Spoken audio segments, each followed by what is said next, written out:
Hi viewers, కాంగ్రెస్లో ఉద్దండులు ఉంటారు.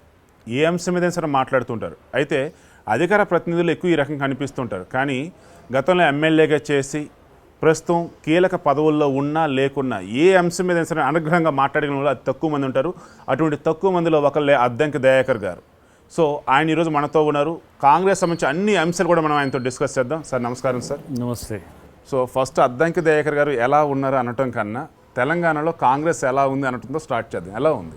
కాంగ్రెస్ పార్టీకి కొంచెం సంకట స్థితి ఉంది, అది ఒప్పుకొని తీరాల్సిన అవసరం ఉంది. ఎందుకంటే రెండు అధికార పార్టీలు బలంగా ఉన్నాయంటే ఆర్థికంగా బలంగా ఉండడం ఒకటి. రెండు పార్టీలు కొట్లాడుకుంటున్నాయి. ఫస్ట్ బీజేపీ కానీ టీఆర్ఎస్ కానీ. ఈ పరిస్థితుల్లో మనకు దుబ్బాకలో కూడా కాంగ్రెస్ పార్టీకి అనుకున్నంత స్థాయిలో ఓట్లు రాలేదు. తర్వాత హైదరాబాద్ ఎన్నికల్లో మరింత నష్టపోయినాం. సో ఈ పరిస్థితి సంకట స్థితిని. దీన్ని అధిగమించాలంటే అంతకంటే రెట్టించిన ఉత్సాహంతో పనిచేయాల్సిన అవసరం ఉంది.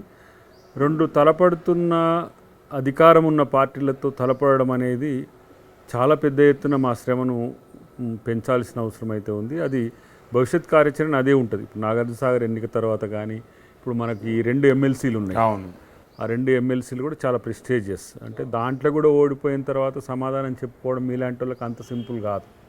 అంటే ఒకటంటే ఓకే, రెండోది అంటే ఓకే, మరి మూడోది కూడా ఓడిపోతున్నామంటే చాలా సీరియస్గా. ఎందుకంటే గొప్ప చారిత్రక నేపథ్యం ఉన్నటువంటి పార్టీ ఈ రకం వరుస ఓటములు అంటే నిజంగానే ఆన్సర్ చేయడం కూడా కష్టమే అవుతుంది. మళ్ళీ మేము తెలంగాణ ఇచ్చినామని పదే చెప్తున్నాము.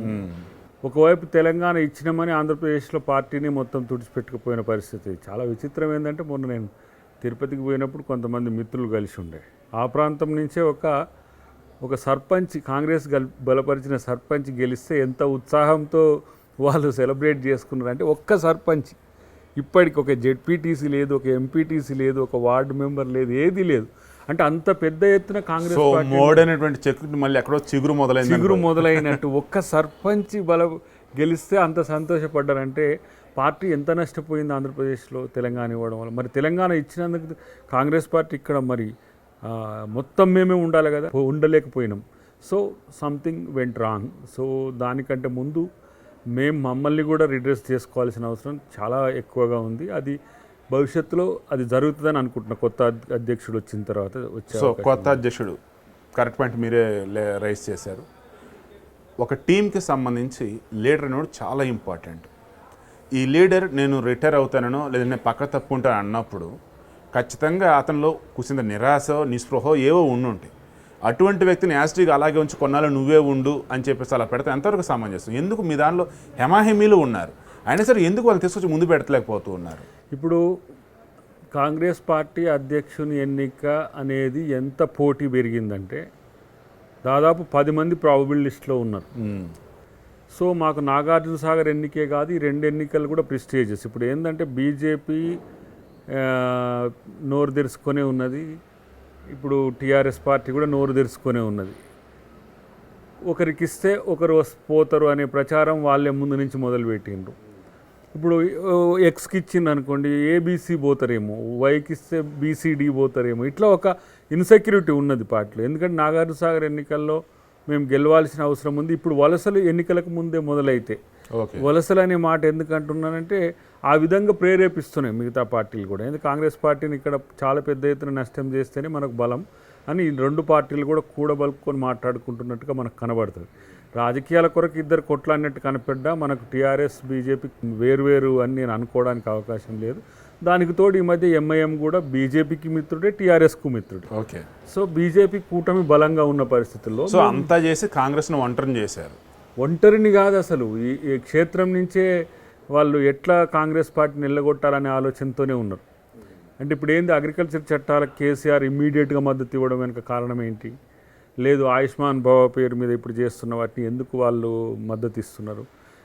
ఇప్పుడు ఇన్ని రోజులు లేదు, ఈడబ్ల్యూఎస్ రిజర్వేషన్లు వెంటనే అమలు చేస్తున్నారు. ఇక్కడ వెంటనే అమలు చేయాలి కాదు, 2 సంవత్సరాల క్రితమే ఈడబ్ల్యూఎస్ రిజర్వేషన్లు అమలు చేయాలి మనం. ఎందుకంటే అగ్రవర్ణాల్లో పేదలకు రిజర్వేషన్లు ఇవ్వాలని మేము కొట్లాడినాం. నేను సైతం ఈ మన ఓసీ సంఘాలతో కలిసి చాలా ప్లేస్లలో మీటింగ్. 2019 సార్వత్రిక ఎన్నికలు ఒకవేళ బీజేపీ ప్లస్ అనేది దేశవ్యాప్తంగా ఇది ఒక పాజిటివ్ పాయింట్. కానీ వీళ్ళు ఎందుకు చేయలేదు?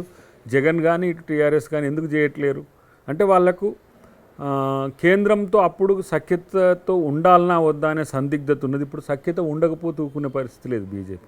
సో ఈ పరిస్థితుల్లోనే కాంగ్రెస్ పార్టీ ఈ గడ్డు పరిస్థితిని ఎదుర్కొంటున్నది.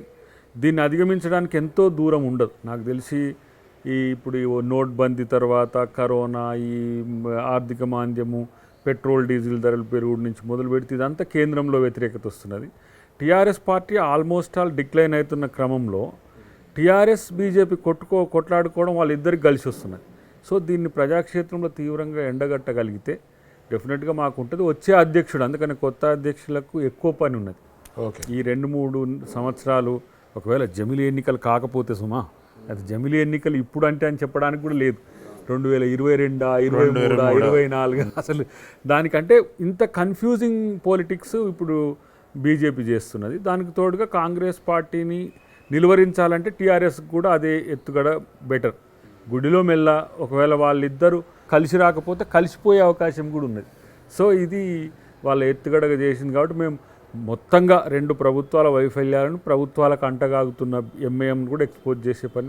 సో ఈ మూమెంట్లో ప్రతి కూడా చాలా జాగ్రత్తగా ముందుకు వెళ్తూ ఉన్నారు మీరు. డెఫినెట్గా, ఎందుకంటే రెండు టెన్యూర్లు కాంగ్రెస్ పరిపాలించిన తర్వాత యాంటీ ఎస్టాబ్లిష్మెంట్ వచ్చింది.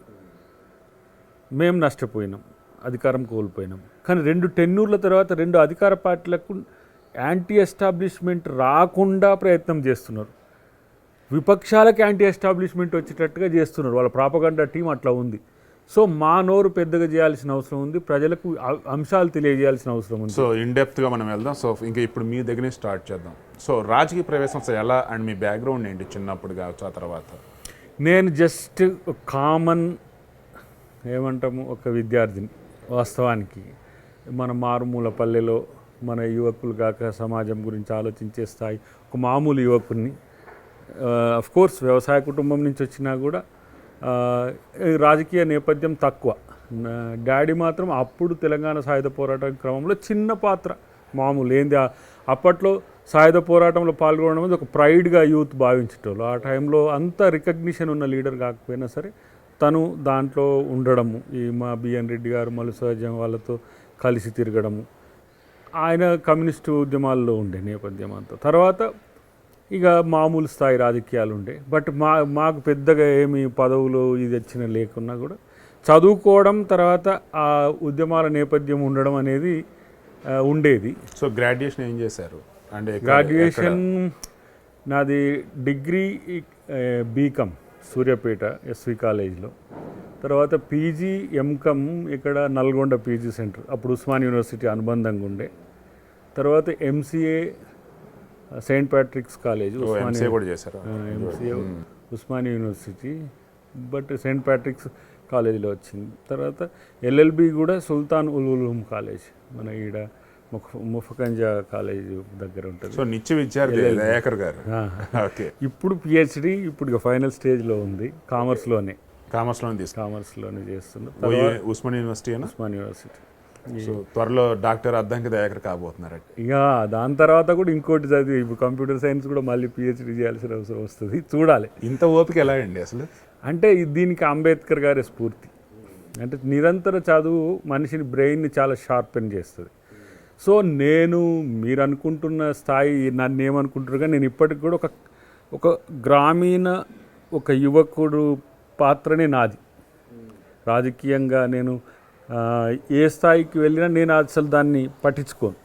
ఒక గ్రామీణ పేద యువకుడు ఆలోచనలకు రూపం ఇవ్వాలనే ఆలోచనే నాది ఎప్పుడు ఉంటుంది. సో ఇప్పుడు మీరు చెప్పిన ప్రకారం ఎప్పుడు చదువులో ఉంటూ ఉన్నారు, అంత చదువు ఆలోచనలో ఉన్నటువంటి మీరు రాజకీయాలకు అసలు ఎలా వచ్చారు అండ్ ఎవరు తీసుకువచ్చారు? అంటే రాజకీయాలు అసలు ఎలా ఇమడగలుగుతున్నారు? ఇప్పుడు యాక్చువల్గా ఏంది, నేను ఉద్యోగం ఇప్పుడు ఎంకమ్ చేసిన అకౌంటెంట్ కావాలనుకోలేదు, ఎంసీఏ చేసిన సాఫ్ట్వేర్ ఇంజనీర్ కావాలనుకోలే, ఎల్ఎల్బి చేసినా నేను అడ్వకేట్ కావాలనుకోలే, మరి పిహెచ్డీ చేస్తున్నా ఇప్పుడు ప్రొఫెసర్ని కావాలని కూడా ఉండదు. నిరంతరం ఒక జనసేవకుడిగా ఉండాలనేది నా తపన. అంటే నేను నా జీవితం ప్రజల కోసమే వెచ్చించాలనే ఒక ఆలోచన మొదటి నుంచి ఉంటుండే. దానికి ఇన్స్పిరేషన్ ఫస్ట్ యాక్చువల్గా చెప్పాలంటే మదర్ తెరీసా అయితే. తర్వాత అంబేద్కర్ గారు అయితే, తర్వాత అబ్రహాం లింకన్. నేను ఇవి స్టోరీస్ పుస్తకాలు ఎక్కువ చదవడం ఉంటుంది కాబట్టి అట్లా. తర్వాత నెల్సన్ మండేలా ఆ టైంలో బాగా. నేను డిగ్రీ టైంలో నేను ఎప్పుడు సీరియస్ స్టడీలోకి పోయినో అప్పుడు నెల్సన్ మండేలా ఉద్యమ స్ఫూర్తి ఒకటి. తర్వాత ఆంగ్ సాన్ సూకీ అని మన మయన్మార్ ఇప్పుడు ఇప్పుడు మిలిటరీ పాలన నడుస్తూ ఉంది. సో ఈ జాతీయ ఇప్పుడు గ్రూప్ 1 గ్రూప్ 2 సివిల్స్కి చదివేటప్పుడు ఈ జాతీయ అంతర్జాతీయ అంశాలు నన్ను బాగా ఇన్స్పైర్ చేసేది. సో సివిల్స్ ప్రిపేర్ అయ్యారు? సివిల్స్ మెయిన్స్ కూడా క్రాస్ అయింది. ఓ సూపర్. ఇక మళ్ళీ ఆ టైంలో నేను మూమెంట్లో ఉన్నా. సో తెలంగాణ మూమెంట్లో ఉన్నా కాబట్టి ఎక్కువ కాన్సన్ట్రేట్ చేయలేదు.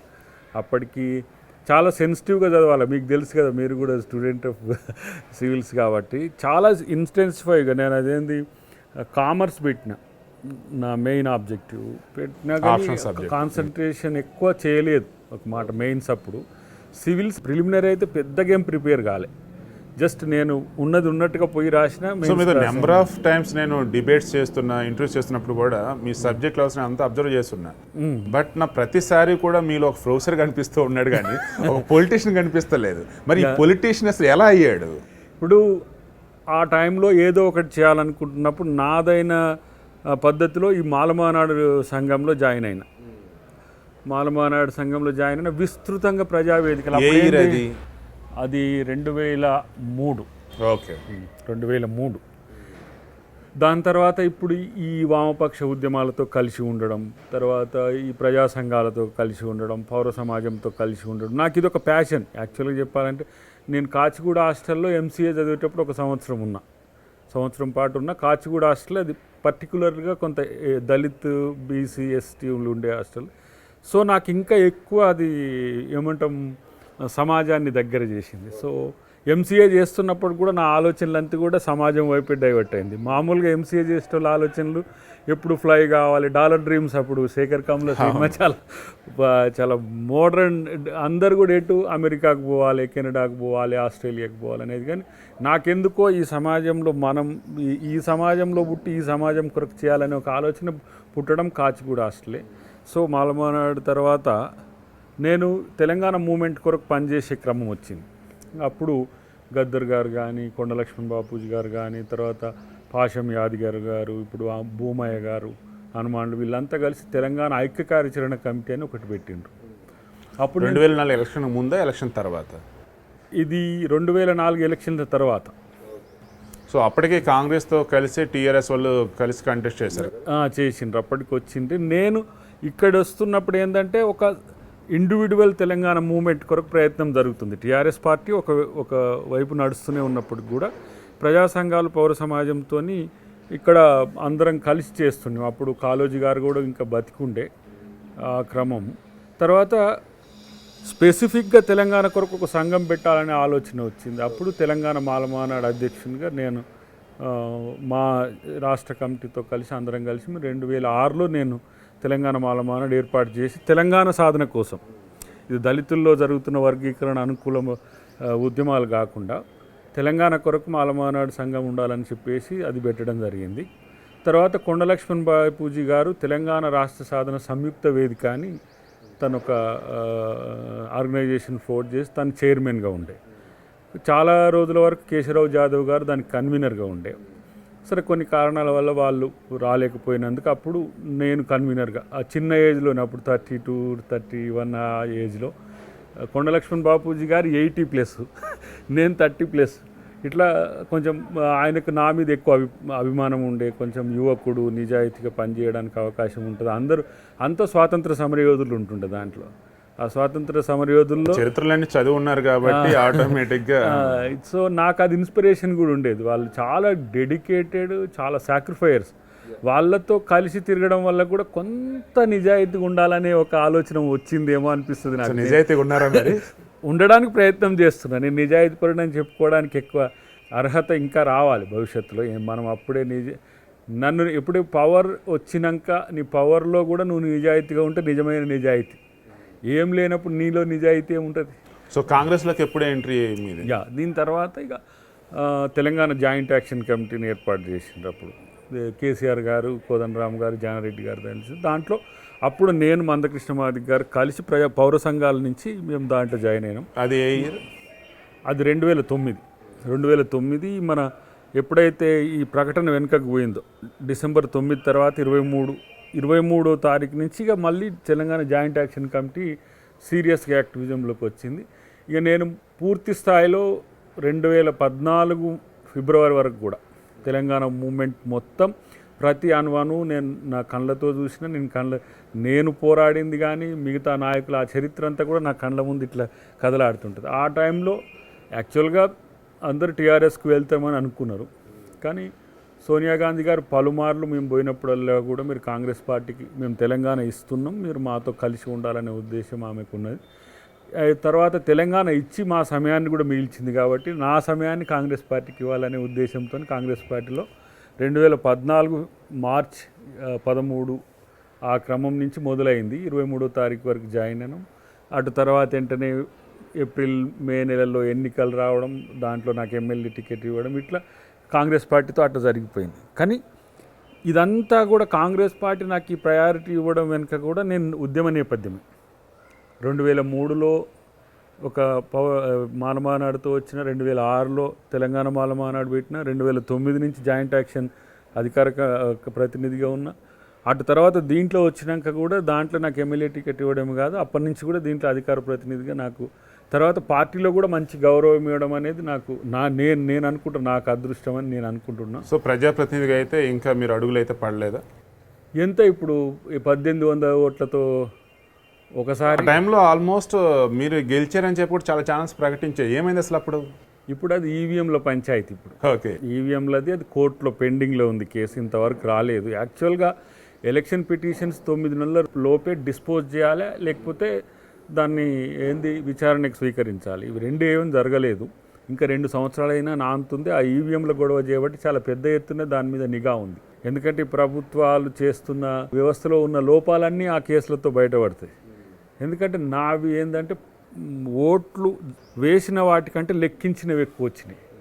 రెండవది ఏంటంటే ఒక్కొక్క బూత్లో ఉన్న ఓట్ల కంటే ఎక్కువ వచ్చినాయి.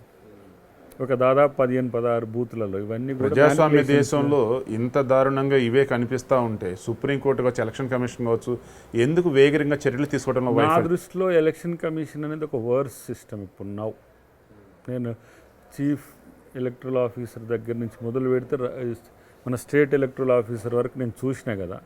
ఇప్పుడు రజత్ కుమార్ అనేటి ఆయన మీకు తెలుసు కదా, 25 లక్షల ఓట్లు పోయినాయి అని చెప్పి మనం అంటే లేదు పోలేదు, అది ప్రతిపక్షాల అవగాహన ఏమితో ఇట్లా ప్రకటన చేస్తున్నాడు.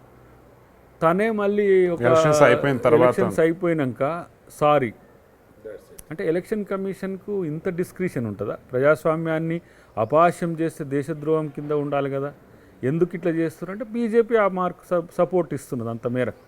ఇప్పుడు కొంతమంది చాలామంది ఏమనుకుంటారంటే ట్యాంపరింగ్, ఈవీఎంలో ఓట్లు మారుస్తారట, ఎక్కువ వస్తే తక్కువ వస్తారట. కాదు, ట్యాంపరింగ్ అనేది it's little bit management. 100 ways to do management. అంటే తెలియనివానికి మనం చెప్తే అర్థం కాదు. కనీస కంప్యూటర్ సైన్స్ అవగాహన ఉంటే ఎథికల్ హ్యాకింగ్ అనేది ఉంటుంది. హ్యాకింగ్ ఎట్లా జరుగుతుంది, ఇక్కడ జరగడానికి అవకాశం లేదా అంటే ఇప్పుడు ఎట్లా నీకు ఓడిపోయినావో చెప్పు, మిషన్ ఎట్లా తప్పు చేసిందో చెప్పు అంటాడు. ఇప్పుడు 1,00,000 ఓట్లు ఉంటే 1,10,000 ఓట్లు ఎట్లా వస్తాయి అంటే వానికి అర్థం కాదు, పడకూడదు కదా. దాంట్లో మనం కూడా చట్టంలో 0.0001% తేడా వచ్చినా కూడా మీరు మిషన్ మీద తప్పు వేయొద్దు అని ఉన్నది చట్టంలో. అంటే ఏంది, 1,00,000 ఓట్లు పడితే మీకు కనీసం 1 ఓటు తక్కువ, 1-2 ఓట్లు వచ్చినా నువ్వు దాన్ని తప్పు పట్టకు. కానీ 2-3 వేలు తేడా వస్తే దీన్ని ఏమంటాం మనం? సో ఈ తరహా నడిచింది అక్కడ. సో నేను కొట్లాడుతున్నా, నేను అంటే దేశవ్యాప్తంగా కూడా ఉన్న ఈవీఎం వ్యతిరేక మూమెంట్లో ఉన్నాం. కానీ నిన్ను అలో చేసేది ఎవరు? మీరు అన్నట్టు సుప్రీంకోర్టు ఉన్నది. సుప్రీంకోర్టులో నేను కేసు వేసిన, సుప్రీంకోర్టులో కేసు వేస్తే నువ్వు హైకోర్టులో చూసుకోనరా అన్నది. హైకోర్టులో వేశారా మరి? హైకోర్టులో ఉంది కదా. ఒకటేమో రిట్ పిటిషన్ ఏం వేసినా, ఈ వీవీప్యాట్లో ఉండే ఇంక్జెట్ టెక్నాలజీ 5 సంవత్సరాల వరకు ఉంటుందా అని అడిగిన నేను. ఇంతవరకు దానికి సంబంధించిన రిట్ పిటిషన్ స్క్వాష్ చేసిండ్రా, అలో చేసిండ్రా. ఈయన ఏం పేరు, మన అడ్వకేట్ జనరల్ ఏమి ఇచ్చిండటంటే 5 సంవత్సరాల కొరకు తయారు చేస్తారు కాబట్టి దాని మీద మీరు చెప్పాల్సిన అవసరం లేదని చెప్పి ఎలక్షన్ కమిషన్ అడ్వకేట్ వచ్చేసిందని చెప్తారు. కానీ ఇంతవరకు స్క్వాష్ చేసినట్టు మాకేం లేదు. రెండవది ఏంది, నా ఓట్లు పడ్డ వాటికంటే 1000 ఓట్లు ఎట్లా లెక్క పెట్టిండ్రు. అట్లీస్ట్ దీనికన్నా ఆన్సర్ చెప్పాలి. దీనికన్నా చెప్పాం. ఇక 2 సంవత్సరాలు ఇంతవరకు నోటీస్ సమన్స్ ఇష్యూ చేస్తే తెలంగాణ అసెంబ్లీ సెక్రటరీ రిసీవ్ చేసుకుంటలేడు నోటీస్ను. ఫలాని ఎక్స్ తుంగతుర్తి కాన్స్టిట్యున్సీ అంటే మాకంతా తెలిసే మళ్ళీ పర్టికులర్ మేము చూసేది ఏంటి అన్నట్టు వాళ్ళు ఉంటున్నారని అనుకుంటున్నారా మీరు? ఇప్పుడు పిటిషన్ ఎందుకు ఇక, మరి ఇక చట్టం ఎందుకు, ఇక ఇష్టానుసారం చేసుకోవచ్చు కదా. అది ఈ ఎలక్షన్ రిలేటెడ్ చూసుకుంటున్నప్పుడు ఈవీఎం ప్యాడ్స్ కావచ్చు, ఈవీఎం మెషిన్స్ కావచ్చు, తయారు చేసిన వీళ్ళు ఈసీఐఎల్ వాళ్ళు మన హైదరాబాద్ నియర్ బై. సో వాళ్ళు మరి అప్రోచ్ చేయారా ఎప్పుడన్నా? వాళ్ళు టెక్నాలజికల్గా ట్రాన్స్ఫర్మేషన్ ఉంటుంది, ట్రాన్స్పరెన్సీ ఉంటుంది. ఎందుకంటే ఈసీఐఎల్ కానీ ఇప్పుడు లేకపోతే హెచ్ఏఎల్ ఇట్లాంటి ప్రభుత్వ రంగ సంస్థలు తప్పు చేయవు. ఈ తప్పు చేసేటోడు మిడిల్ మెన్. నేను అంటుంది అదే, వాళ్ళ హెల్ప్ తీసుకొని ఎందుకు ఈ ఓట్లు ఎక్కువ పోలైనాయి, ఎక్కడ పోలైంది ఏంటి అన్నప్పుడు అట్లీస్ట్ వాళ్ళ దగ్గర ఇప్పుడు ఆ మిషన్స్ ఈసీఐఎల్ నుంచి వచ్చినాయని మనకేమన్నా గుర్తింపు ఉందా? ఇప్పుడు చైనాలో ఫేక్ తయారవుతున్నాయి, వాటిని డంప్ చేస్తున్నారు. డంప్ చేసి ఇప్పుడు ఒక లారీ అదే నెంబర్తో వస్తుంది, అదే నెంబర్తో ఉంటుంది. పోలైన లారీ పోతుంటుంది మన పోలింగ్ స్టేషన్, ఇది ఎక్కడనో ఆగుతుంది, ఇంకో లారీ పోతుంది సేమ్ నెంబర్ సేమ్తో. అది జరిగింది కదా మధ్యప్రదేశ్లో, మనం చూసినాం కదా. దాన్ని ఎవరు పట్టించుకోరు అసలు. ఎలక్షన్ కమిషన్ ఎంత ఇర్రెస్పాన్సిబుల్గా ఉందంటే, డెమోక్రసీని కాపాడాల్సిన ఎలక్షన్ కమిషన్ ఈ ఆయన కూడా గుజరాతీని అసలు పట్టించుకోకపోగా మేము వన్స్ వీ డిసైడెడ్ మేము తప్పు చెయ్యం అంటాడు. తప్పు చేసినామని తేల్చాల్సిన కోర్టులు కూడా అట్లనే ఉన్నాయి. ఏమనాలి నేను నాతో పాటు 12 మంది మేము ఎలక్షన్ పిటిషన్స్ చేసినాం. త్వరలోనే ఆ వాటి మీద కార్యాచరణ తీసుకోవాలి, అవసరమైతే సీజన్ కలవాలి అని కూడా ఆలోచన ఉంది. అయితే ఒకటి ఏడీఆర్ ఆర్ ఏకేఆర్ ఒక స్వచ్ఛంద సంస్థ సుప్రీంకోర్టులో కన్సాలిడేటెడ్ ఒక కేసు వేసింది. దాంట్లో నాది ప్రధానంగా ఉటంకించింది. పలానా తుంగతుర్తి కాన్స్టిట్యున్సీలో ఇప్పుడు 1000 ఓట్ల తేడా ఎందుకు వచ్చింది. ఇప్పుడు అవతల వ్యక్తి గెలిచింది 18 అయితే 1000 ఓట్ల తేడా అంటే నేనే 200తో గెలుస్తా కదా. సో పైగా చెడిపోయిన ఈవీఎంలు నాకు చూపించకుంటే ఎట్లా బాగు చేస్తారు? అసలు ఏ కారణాన్ని చెడిపోయినా కూడా తెలియదు కదా. తర్వాత అవి వీవీప్యాట్ కౌంటింగ్కి నాకు అవకాశం ఇచ్చి కూడా నా ముందు లెక్క పెట్టలేదు. ఒక్కటి లెక్క పెడితే 141 తేడా వచ్చినాయి. దాంతో డిక్లరేషన్. సో మరి మీ కాన్స్టిట్యున్సీలో ఉన్న పోలింగ్ ఏజెంట్లు కావచ్చు, లేదంటే మీ కార్యకర్తలు కావచ్చు, వీళ్ళంతా ఆ రోజు అసలు ఏం చేస్తున్నారు? మరి ఇప్పుడు అక్కడ కూడా అడుగుతుంటే కూడా ఆడ పట్టించుకునేది పక్కన పెట్టి నన్నే ఏకంగా election commission observer, central election commission observer వచ్చి మీరిక్కడ ఎక్కువ దీని మీద ప్రశ్నిస్తే, మీరు గొడవ చేసినట్టయితే మేము దీన్ని ఈ ఎలక్షన్ను మీరు ఎలక్షన్ విధుల నిర్వహణకు మీరు ఆటంకం కల్పిస్తారనే పేరు మీద మిమ్మల్ని 6 సంవత్సరాలు సస్పెండ్ చేయాల్సి వస్తుందని చెప్పి నాకే హెచ్చరిక చేసిపోతున్నారు. అప్పటికే 100 మంది పోలీసులు జనమంతా వచ్చిండ్రు. వేరే నియోజకవర్గాల ఎమ్మెల్యే క్యాండిడేట్స్ నా దాంట్లోకి వస్తారు. నా దాంట్లో 2 నిమిషాలు కరెంటు పోతుంది. అది ఏందో, ఏ దాంట్లో కరెంటు పోదు, నా దాంట్లో పోయింది. ఎక్కడన్నా ఈ దేశంలో మీరు గమనించండి, ఎంపీ ఏరియాలలో కూడా 3-4 ఈవీఎంలు చెడిపోయిన చరిత్ర ఉంటుంది. రౌండ్ కోటి జరగొట్టిరు నా దగ్గర. అది నా గ్రామాలే, నాకు అనుకూలంగా ఉన్న గ్రామాలే. ఏంటి అని అంటే అంతే, ఏదో రౌడీ గాక దాదాగాక మాది ఇలాకా నువ్వు ఎట్లొస్తావు అన్నట్టే ఉన్నది ఇప్పుడు. సో కోర్టు న్యాయం చేస్తుంది అనుకుంటున్నా, చూస్తా. అంటే మీ అపోనెంట్ ఎవరైతే ఉన్నారో అధికార పార్టీకి సంబంధించి అతను స్టామినా ఇదంతా, లేదంటే పార్టీలా, లేదంటే టీఆర్ఎస్ కదా, టీఆర్ఎస్ బీజేపీ. ఇక్కడ కాంగ్రెస్ రావద్దని కదా, బీజేపీ బలంగా లేదు అప్పుడు.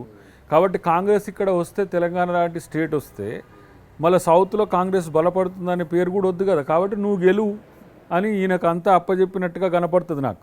లేకపోతే గంతసీన్ టీఆర్ఎస్కి ఇక్కడే ఉంది. నాకు ఆంధ్రప్రదేశ్ అంటే బీజేపీ వచ్చేసి తన వేలుతో తన కను పొడుచుకున్నట్టు కదా ఇక్కడ. మరి ఎందుకు తను రాలేడు కదా, తన అధికారంలో రానప్పుడు నేను రావద్దు కదా, కాంగ్రెస్ రావద్దు వాళ్ళకు. మరి ఇప్పటికి కూడా వాళ్ళు అనుకున్నట్టుగా టీఆర్ఎస్ స్ట్రెంత్ అయింది అనుకోండి, ఇంకా బలంగా అయిపోతే ఇంక వీళ్ళు ఏం చేయలేరు కదా. ఇప్పుడు ఏం చేస్తున్నారు, మొత్తం తోక బీక్తలేడు. ఇప్పుడు కేసీఆర్ ఏమైనా బీజేపీని వ్యతిరేకించి మాట్లాడమనండి. ఇప్పుడు నిన్ను గెలిపించింది నేను, అందుకనే ఇప్పుడు వాళ్ళ అసలు రంగు బయటపడుతుంది. సో కేటీఆర్ కానీ కేసీఆర్ కానీ మొన్న హాలియా సభ కావచ్చు, ఆ తర్వాత కావచ్చు, వాళ్ళు పబ్లిక్గానే అంటున్నారు కదా, ఏదో మిడిసి పడుతున్నారు, చిన్న చిన్నదానికి ఎగేసేసి పడుతున్నారు, చూస్తూ ఊరుకునేది లేదు. టీఆర్ఎస్ ఎగిసి పడుతున్నది. బీజేపీ దాని పీచు మనిషే పనిలో ఉన్నది. కాబట్టి టీఆర్ఎస్ అభద్రతతో చేస్తున్న స్టేట్మెంట్స్ అయ్యి కేటీఆర్ చేసిన మేకపోతే గాంభీర్యం అంటారు. అంతే తప్పితే ఒక పోరాటం కేంద్ర ప్రభుత్వానికి వ్యతిరేకంగా చేయమనండి దమ్ముంటే చెయ్యలేరు కాదు, అసలు ఆ స్థితి లేదు వాళ్ళకు. నిజంగా ఫ్రంట్ టెంట్ ఢిల్లీలో నేనే చక్రం తిప్పుతా, నేనే అపోజిషన్ లీడర్ ఉన్నా, ఇంకా కాంగ్రెస్ పార్టీ పని కూడా అయిపోయింది, బీజేపీ వ్యతిరేక శక్తులంతా చేసేసరికి తోక ముడిచే. ఎందుకు పోయిందంటే సప్పుడు లేదు. అవునండి కేంద్ర చట్టాలని మంచిగా ఉన్నాయి అమలుపరచొద్దా అంటాడు. మరి అప్పుడు ఫ్రంట్ టెంట్ ఎందుకన్నా అంటే ఎక్కుమంటారు. కాబట్టి ఇగో ప్రాంతీయ పార్టీలకు బలహీనత ఉంటుంది, వాళ్ళ పరిమితులకు మేరకే ఉంటారు. ఇప్పుడు నవీన్ పట్నాయక్ ఉండమనండి కేసీఆర్, ఆయన నవీన్ పట్నాయక్ను మోడల్గా అప్పుడప్పుడు తీసుకుంటాడు. ఆయనలాగా అప్రతిహతంగా నేను 4-5 సార్లు గెలవాలి, బీజు పట్నాయక్ నుంచి వాళ్ళ పరంపర కొనసాగుతుందంటే వాళ్ళు ప్రజలతో మమేకం అవుతున్నారు, ప్రజలు వాళ్ళని ఆశీర్వదిస్తున్నారు. మిమ్మల్ని ఆశీర్వదిస్తే మీరు ఇంట్లో వంతిరి. అందుకనే కదా ఇప్పుడు మీకు రెండోసారికే మీకు ఎందుకు వ్యతిరేకత వచ్చింది? సరే మేము గెలిచినామా బీజేపీ గెలిచిన పక్క విషయం పెడితే నిన్ను ఓడగొట్టాలనేది దుబ్బాకలా అనుకున్నారు కదా, నిన్ను ఓడగొట్టాలని హైదరాబాద్లో అనుకున్నారు కదా. సో ఇలాంటి పరిస్థితి వాళ్ళకు వచ్చింది. సో నేను అనుకుంటున్న వీళ్ళు బీజేపీ బలపడాలనుకుంటున్నది టీఆర్ఎస్ ఆ స్థాయిలో డిక్లైన్ అవుతుందా లేదా పక్కన పెడితే నేను పెరగాలంటే వీళ్ళిద్దరు వైఫల్యాలను నేను చాలా బలంగా చెప్పాల్సిన అవసరం ఉంది. దాని కొరకే ఇప్పుడు వచ్చే కొత్త అధ్యక్షుడైనా మేము పనిచేయాల్సిన యువకులమైన, ఎందుకంటే కాంగ్రెస్ పార్టీ భవితవ్యంలోనే మా బతుకున్నది కదా. అవును. సో డెఫినెట్గా మేము 2 సార్లు ఓడిపోయిన తర్వాత కూడా ఇంకా ఎందుకు కొట్టాలని తపన ఉందంటే తెలంగాణ కూడా కొట్లాడిన వాళ్ళం కాబట్టి. తెలంగాణ 2014లో మీరు కంటెస్ట్ చేశారు కదా, 2014 అప్పుడు ఎన్ని ఓట్లు? 2300 అప్పుడు 2300తో పోయింది. నాకు అప్పుడు ఎలక్షన్ అనుభవం లేదు.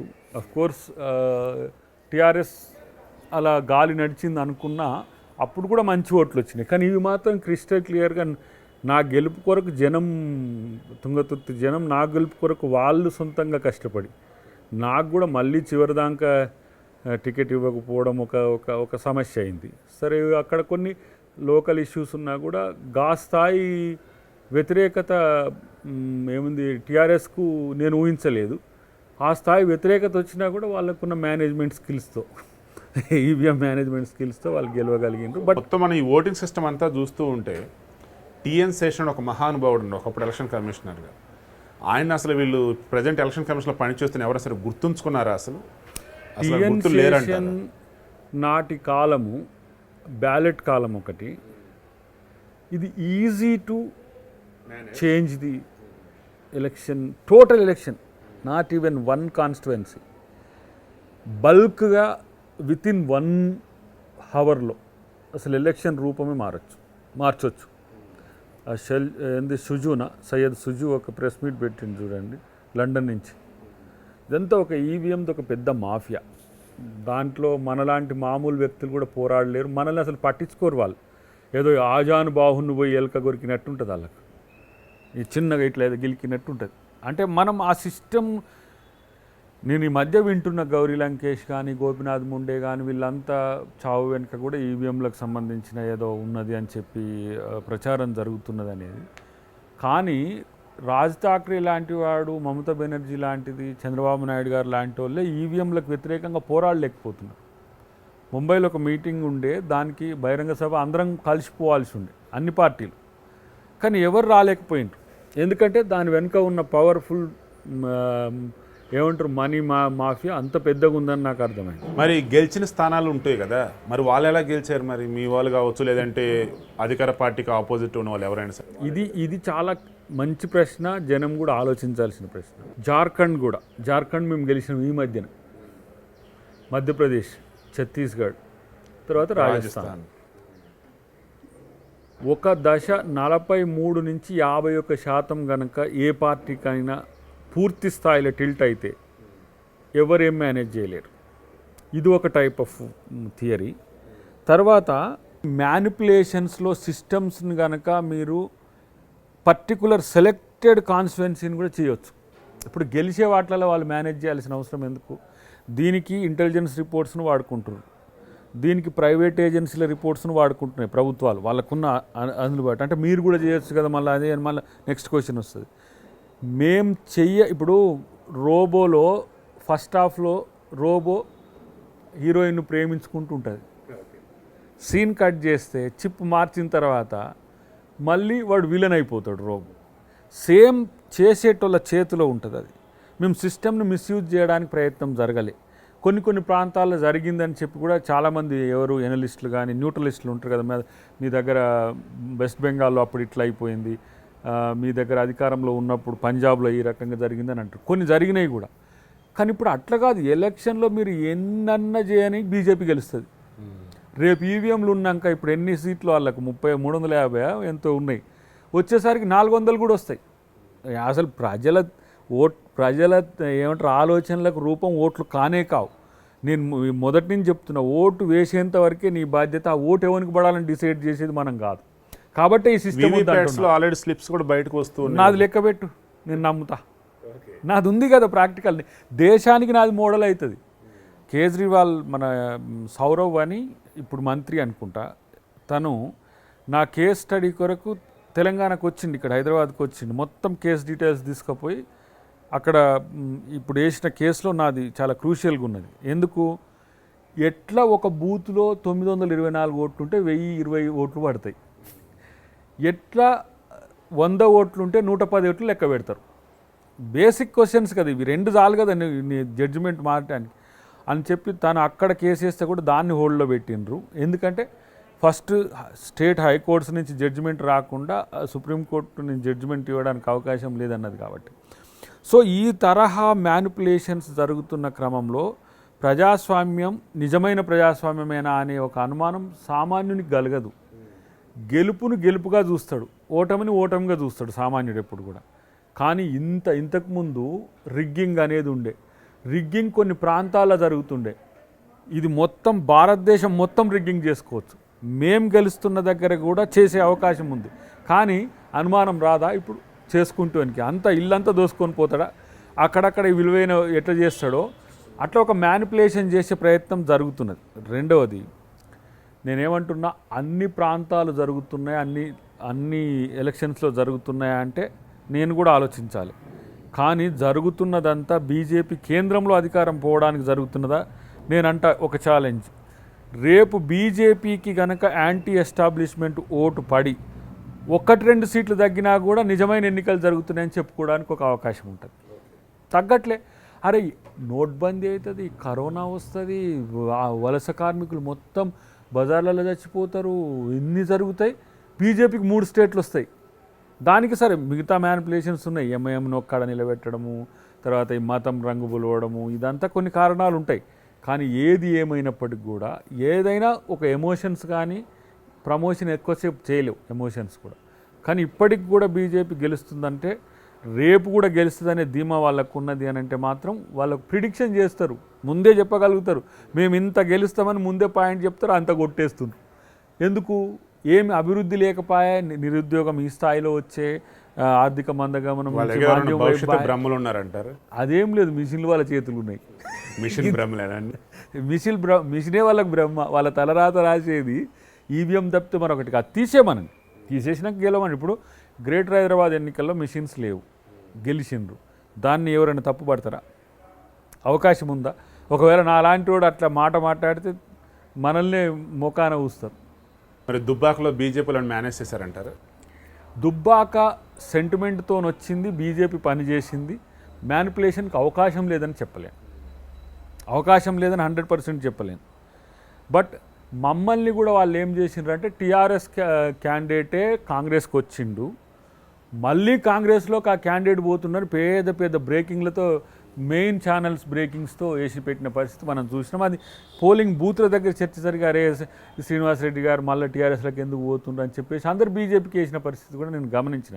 ఎందుకంటే నేను దౌలతాబాద్ మండల్, నేను ఎలక్షన్, సో రకంగా మీరే అక్కడ దుబ్బాకలో టీఆర్ఎస్ ఓడిపోవడానికి కారణం? టీఆర్ఎస్ ఓడిపోవడానికి బీజేపీ ప్రాపగండా కారణము. మేబీ మీరన్న ఛాన్స్ కూడా. నాకు ప్రతి దగ్గర ఈవీఎం అనే దగ్గర నేను నమ్మలేని స్థితి అయితే నాకు ఏర్పడ్డది. ఎందుకంటే నేను డిఫరెంట్ యాంగిల్స్లో నేను దాన్ని స్టడీ చేసిన కాబట్టి. సో ఎన్నికల గురించి, ఈవీఎం గురించి అంతా మాట్లాడుకున్నాం. ఇంకా రెగ్యులర్ లైఫ్లోకి వెళ్ళిపోదాం. ప్రజల చేత, ప్రజల వలన, ప్రజల కొరకు అనేది ప్రజాస్వామ్యం అని చెప్పేసి అబ్రహం లింకన్ చెప్పాడని చెప్పేసి నా సాధారణంగా దుమ్ము దులిపేస్తుంటారు. ఇది స్పీచెస్లో మన పొలిటీషియన్సే. మరి వాళ్ళ సెక్రటరీలు రాసిస్తే ఎవరు రాసేస్తారో తెలియదు. సో ఆ రకంగా ప్రజాస్వామ్యం ఈరోజు లేదన్నది మీ మాటల్లో స్పష్టంగా అర్థమవుతూ ఉంది. మరలా ప్రజాస్వామ్యం ఈ భారతదేశంలో పరిడి వెళ్ళాలి అంటే ఏంటి, ఎలా ముందుకు వెళ్ళాలి, అండ్ ఎప్పుడు ఆ పొజిషన్ వస్తుంది? ప్రజలు విద్యావంతులు కావాలి, మరింత విద్యావంతులు అవడంతో పాటు నైతికత పెరగాలి. ఇది చాలా మామూలుగా చెప్పేది కాదు. ఎట్లా అంటే రాజకీయం ప్రజల నుంచే వస్తుంది. ప్రజలు నిజాయితీ పరులైతే రాజకీయం నిజాయితీగా ఉంటుంది అని చెప్పి ప్రజలను అనైతికతకు మనం అంటగట్టలేము. కానీ వైస్ వర్సా ఏమైంది, మీకు ఇస్తే తీసుకుంటుండ్రా, తీసుకుంటే ఇస్తుండ్రా, అంటే విత్తు ముందా చెట్టు ముందా అనే క్వశ్చన్ లెక్క ఉంటుంది. బట్ వేరాజ్ నువ్వు స్విట్జర్లాండ్ పోయి నేను ఓటుకి ఇంత ఇస్తా, లేకపోతే ఆస్ట్రేలియాకి పోయి నేను ఓటుకి ఇంత ఇస్తా అంటే చెప్పు తీసుకుని కొడతారు. అంటే నువ్వు నాకు బ్రైబ్ చేస్తున్నావా అని చెప్పి. ఆన్లైన్లో కూడా ఓటు వేసే సిస్టమ్ వచ్చింది అక్కడ. సరే, అక్కడ లిమిటెడ్ ఓట్స్. ఇప్పుడు ఆస్ట్రేలియా మొత్తం ఓట్లు కూడా మహా అయితే 70-80 లక్షలు ఉంటుంది. సో అంత పెద్ద కంట్రీ కూడా జనాభా తక్కువ ఉంటుంది. అమెరికా మొత్తం కలిపితే కూడా ఇప్పుడు 30 కోట్లకు దగ్గర వచ్చినప్పటికి కూడా అలా ఓట్లు 22 కోట్లు ఇట్లా వస్తాయి. తర్వాత వాళ్ళకు ఒక ప్రాసెస్ ఉంటుంది, నెలవారీగా జరుగుతూనే ఉంటుంది స్టేట్స్కి. ఇట్లా మన ఎలక్షన్ ప్రాసెస్లో కూడా తేడా రావాల్సిన అవసరం ఉంది. ప్రధానంగా నేను కాన్సన్ట్రేట్ మీకు చెప్పాలనుకున్నది ఏంటంటే, ప్రజలు ఒక మెచ్యూర్డ్ స్టేటస్కి వచ్చినప్పుడు మనది ప్రపంచంలోనూ అత్యంత బలమైన ప్రజాస్వామిక వ్యవస్థ అయితే. ప్రజలకు మోరల్స్ ఉన్నాయి, రాజకీయ నాయకులు స్వార్థం కొరకు చేస్తున్నారు. రాజకీయ నాయకులకు మోరల్స్ ఉన్నాయి, కొంతమంది ప్రజలతో సమస్య వస్తున్నది. ఎట్లా? కులం ఒక ప్రోది, మతం ఒక ప్రోది, ప్రాంతం ఒక ప్రోది. అంటే ఏంది? ప్రోది చేయడానికి ఈ యొక్క సెంటర్స్ అయినాయి. ఎప్పుడైతే భారతదేశంలో కులాన్ని చూసి ఓటేయడము, మతాన్ని చూసి ఓటేయడం, ప్రాంతాన్ని చూసి ఓటేయడం అనేది మారుతుందో ప్రజాస్వామ్యం మరింత పరిడ వెళ్తుంది. మీరు అన్నట్టుగా మామూలు స్థాయి కాదు.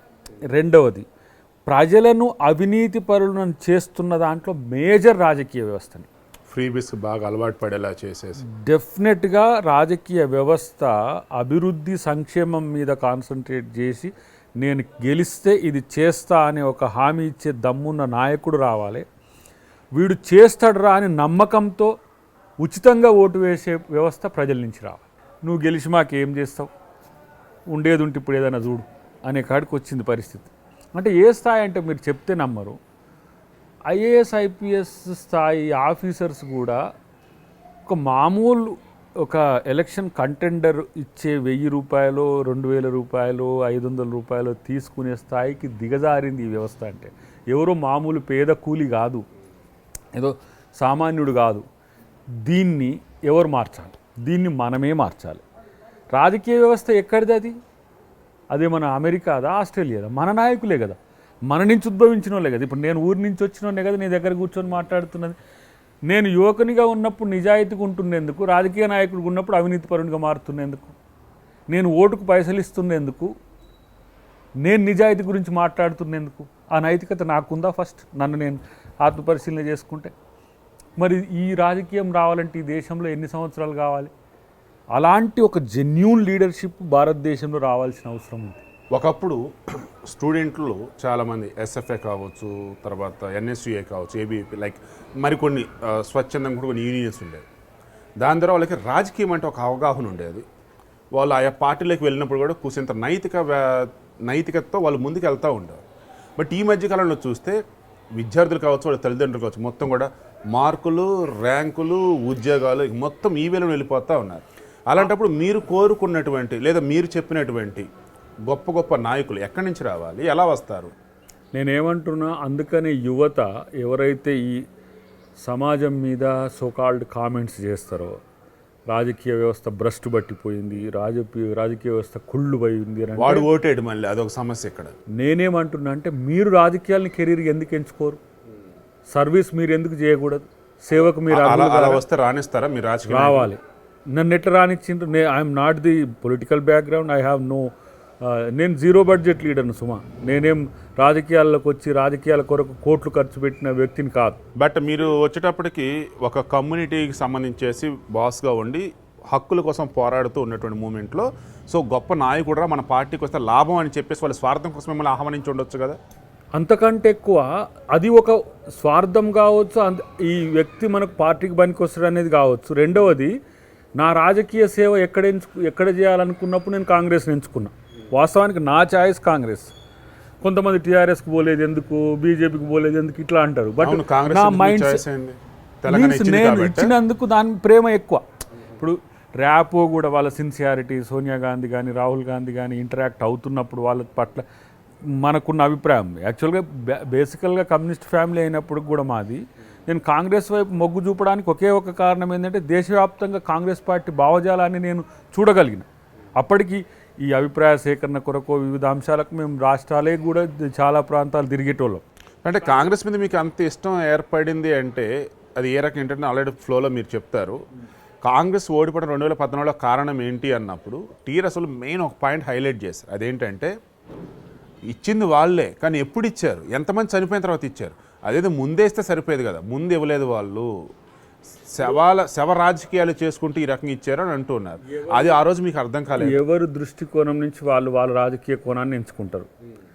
ఇప్పుడు తెలంగాణ ఇచ్చినాక కూడా రైతులు చనిపోయిన, విద్యార్థులు చనిపోతుండ్రు కదా, మరి దీనికి ఎవరు మూల్యం చెల్లించాలి? సో ఆ రోజు జరిగిన సెంటిమెంట్లో ఆంధ్రప్రదేశ్ అనేది ఏదో మామూలు స్టేట్ కాదు కదా, మామూలు స్టేట్ కాదు. 175 సీట్లు అట్టున్నాయి, 25 ఎంపీ సీట్లు అట్టున్నాయి. రాజకీయం కొరకు చూస్తే ఇటు 119 సీట్లు ఉన్నాయి, 17 సీట్లు ఉన్నాయి. ఎవరికి మేము ఎక్కువ ప్రాధాన్యత ఇవ్వాలి? మేము కలపకపోతే ఆంధ్రప్రదేశ్ ఇట్లనే ఉండు కదా, విడగొట్టకపోతే ఆంధ్రప్రదేశ్ ఇట్లనే ఉంటుండే కదా. మరి మెజారిటీకి ఆంధ్రప్రదేశ్ వైపు ఉన్నది కదా, మీరు తెలంగాణ ఇవ్వలేదని చెప్పి ఆంధ్ర వాళ్ళు మాకు ఓట్లు ఎదురు కదా మరి. సో ఇది ఎన్నికలతో ముడిపడి ఉన్నది కాదు తెలంగాణ మూమెంట్. మీరు ఇవ్వకపోతే మరింత ఆంధ్ర తెలంగాణ రక్కస్ క్రియేట్ అవుతుండే. ప్రజాశ్రేయస్సును దృష్టిలో పెట్టుకొని ప్రజల కోసం తెలంగాణ ఇచ్చిన తప్పితే ఎల్ఐఎంఎల్ఏ కొరకు ఇయ్యలే. మేము కాకపోతే ఇప్పుడు కేసీఆర్ ఉన్నాడు, కేసీఆర్ తర్వాత మేము వస్తాం, మేము మా తర్వాత ఇంకెవరైనా రావచ్చు. కానీ ఈ ఒక్క 2 టెన్యూర్లే తెలంగాణకు ఎన్నికలు జరుగుతాయా? So good point. అయితే ఇక్కడ తెలంగాణ ఓడిపోవడానికి ఇంకో రీజన్ కూడా చాలామంది ఏం చెప్తారంటే, కేసీఆర్ తన పార్టీని విలీనం చేస్తానంటే వీళ్ళు తెలంగాణ ఇచ్చారు అని అది ఒకటి బాగా హైలైట్ చేశారు. అసలు విలీనం కొరకు కేసీఆర్ చాలా ప్రయత్నం చేసినా విలీనం చేసుకోలేదు. అది మీరు చేసుకోలేదా? నాకు తెలుసు అది, ఎందుకంటే నేను ప్రత్యక్షంగా నేను కూడా దాంట్లో ఒక కారణభూతంగా ఉన్నా, నేను కూడా సాక్షిగా ఉన్నా కాబట్టి. పార్టీ బట్ అది ఇప్పుడు మీరు అతిపెద్ద తప్పు పొరపాటు అసలు కాదా? కాస్ట్ ఆఫ్ ది విలీనం కనుక అయినట్టయితే ఎలా ఉండేది అసలు ఎందుకు టీఆర్ఎస్ పార్టీ కాంగ్రెస్లో విలీనం కావాలి? Cost of the TRS party Telangana ఇవ్వడం అంటే స్వార్థం కాదా? నేను ఓడిపోయినాక సోనియా గాంధీ గారితో కలిసినప్పుడు ఇది మాట్లాడినాం. టీఆర్ఎస్ పార్టీని విలీనం చేసుకోకపోవడం వల్ల ఓడిపోయినామో, లేకపోతే ఇంతమంది చనిపోయిన తర్వాత మనం తెలంగాణ ఇవ్వబట్టి ఓడిపోయినామో, ఇది కాదు. తెలంగాణ ఇచ్చినందుకు వచ్చిన తీర్పును గౌరవించండి. మనం కాకపోతే కొట్లాడినోనికి వచ్చింది కదా, నష్టం ఏంటి? రేపు మనం చేసుకోవచ్చు.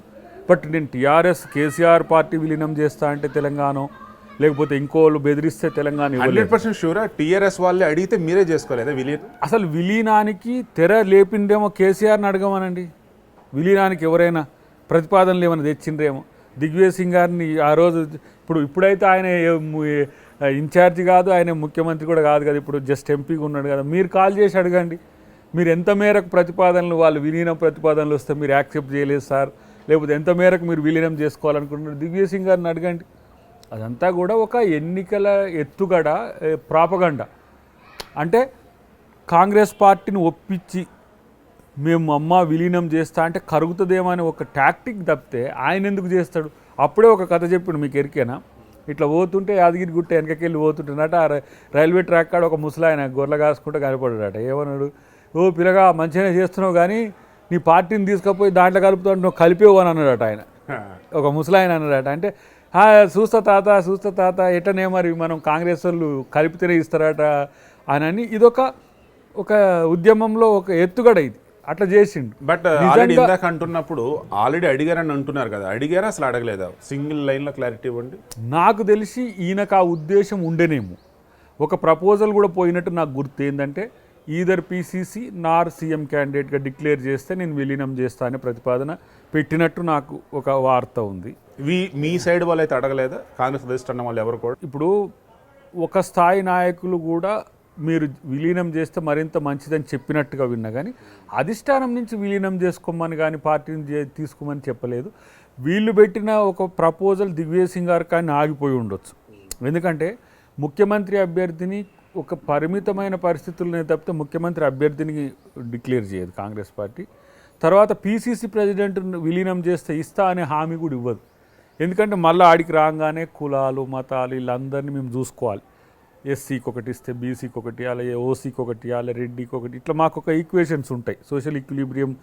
కాబట్టి ఉన్న పలంగా వచ్చి పార్టీని విలీనం చేస్తా అంటే కూడా అది సాధ్యం కాలేదేమో. ఆ రోజు ఇంకా నేను దగ్గరగా లేను, ఎందుకంటే కొంచెం లేట్గా కాంగ్రెస్ పార్టీకి పోయినా. సో నేను ఆ టైంలో 2012, 11, 14 ఆ టైంలో నేను సెక్రటరీ రిపోర్టర్గా ఉన్నా. ఆ టైంలో చాలామంది మంత్రులను దగ్గరగా చూసి ఇంటర్వ్యూ కూడా చేస్తున్నా. ఆ టైంలో అందరూ కూడా తెలంగాణ ఇస్తున్నది మేము, ఇవ్వబోతున్నది మేము, గవర్నమెంట్ ఫామ్ చేసేది మేము, అత్యద్భుతంగా ఈ ఫలాలు, అభివృద్ధి ఫలాలు కావచ్చు, లేదంటే తెలంగాణ వచ్చిన ఫలాలు అందరికీ చేరవేస్తాం మేము, అండ్ అవలేలగా మేము గెలిచేస్తాం అనుకుంటా ఉన్నారు. అవలేలగా గెలిచేస్తాం నిజంగా అనుకున్నారు వాళ్ళు చాలామంది. ఎందుకు అంత కాన్ఫిడెన్స్? అది సెల్ఫ్ కాన్ఫిడెన్స్ అనుకోవాలి, ఓవర్ కాన్ఫిడెన్స్ అనుకోవాలి, ఎందుకు వచ్చింది? వాస్తవంగా నేషనల్ వైడ్గా వచ్చిన యాంటీ ఎస్టాబ్లిష్మెంట్ను మేము గమనించలేదని నాకు అనిపిస్తుంది. ఆ రోజు నేను కాంగ్రెస్లో లేను, జేఏసీలో ఉన్నా, కానీ వాస్తవానికి అప్పుడు ఉన్న ఊపు కూడా కాంగ్రెస్ తెలంగాణ ఇచ్చింది కాబట్టి ఒక్క ఉదుట కాంగ్రెస్ గెలుస్తుందని ఆలోచన కావచ్చు. వేరే చాలా మంది కూడా కాంగ్రెస్లోకి వచ్చి జాయిన్ అయింది. అయితే యాంటీ ఎస్టాబ్లిష్మెంట్ ఒకటి అయితే, రెండవది నేను అనుకుంటా, ఇప్పుడు మా దాంట్లో 10 మంది ముఖ్యమంత్రులు ఉన్నారు కదా, ఒకరినొకరు గుంజుకోవడం ఒకటి జరిగింది. ఇది ఒక పెద్ద సమస్య అయింది. తర్వాత కేసీఆర్ మీద సానుభూతి కూడా ఉన్నది, తన వల్ల తెలంగాణ వచ్చింది అనే ఒక పాజిటివ్ యాంగిల్ లేదని చెప్పలేము. సో కలిస్తే మమ్మల్ని ఎవరు ఓడగొట్టలేకపోతురు, కానీ కలవలేని స్థితి వచ్చింది. శల్య సారథ్యం జరిగింది, అక్కడ సంధి జరుగుతుంది, సంధి సమావేశం జరుగుతుంది, సంధి కుదరదు. శల్య సారథ్యంలో కర్ణుడు ఎవరు? కర్ణుడు కాంగ్రెస్. కర్ణుడు కాంగ్రెస్. ఈ శల్యుడు వచ్చేటప్పటికి కౌరవ కూటమిలో అన్నట్టు మీ కాంగ్రెస్లోనే ఉన్నాడా, లేదంటే వేరే సైడ్ నుంచి వచ్చాడా? అయితే దాంట్లో కొంతమంది వ్యక్తులు ఆ సంధి చెడిపోవడానికి కూడా కారకులైనరనే సమాచారం కూడా ఉన్నది. అంటే అటువైపు కూడా ఇది జరిగితే మాకు ప్రాధాన్యత తగ్గుతుంది, ఇది జరిగితే కాంగ్రెస్కి పోతే 20 మంది 15 మంది లీడర్లు అవుతారు, ఇది గెలిస్తే 30 మంది ఉంటాం, గెలిస్తే మేము మనమందరం అవుతాం అని చెప్పి వాళ్ళు కొంతమంది అన్నట్టుగా వింటున్నా. కానీ ఏది ఏమైనప్పటికీ కూడా టీఆర్ఎస్ యొక్క త్యాగం మీద కాంగ్రెస్ పార్టీ బలపడడం అనేది కాంగ్రెస్ పార్టీ ఎప్పటికీ ఒప్పుకోదు. నష్టపోతాం, అవసరమైతే నష్టపోతాం, నష్టం లేదు, కానీ మా సొంత శక్తితో ఎదుగుతాం తప్పితే. ఇప్పుడు రాహుల్ గాంధీ గారిని కూడా చాలామంది ఏమన్నారంటే, రెండవసారి మోకాలి శస్త్రచికిత్స చేసుకున్నప్పుడు రాహుల్ గాంధీ ప్రధానమంత్రి అయితే ఏమైంది, ఒకసారి అయితే ఇప్పుడు మాజీ ప్రధానమంత్రిగా కొట్లాడుతుండే కదా అని అంటే, అట్ట చేయదు కాంగ్రెస్ పార్టీ. మన్మోహన్ సింగ్ గారికి పడ్డ ఓటును రాహుల్ గాంధీ గారు వాడుకోవడం అనేది రాజకీయంగా నైతికతంగా ఉండదు.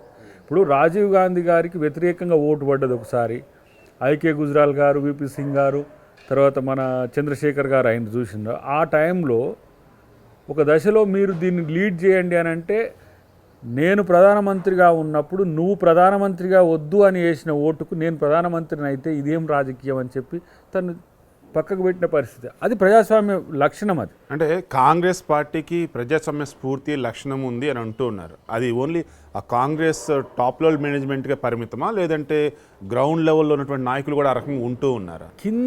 కింది స్థాయిలో కొంత ఆధిపత్య భావజాలం ఉన్న వర్గాలతో సమస్య వస్తున్నది మాకు. ఇది పార్టీని చాలా పెద్ద నష్టం చేసింది.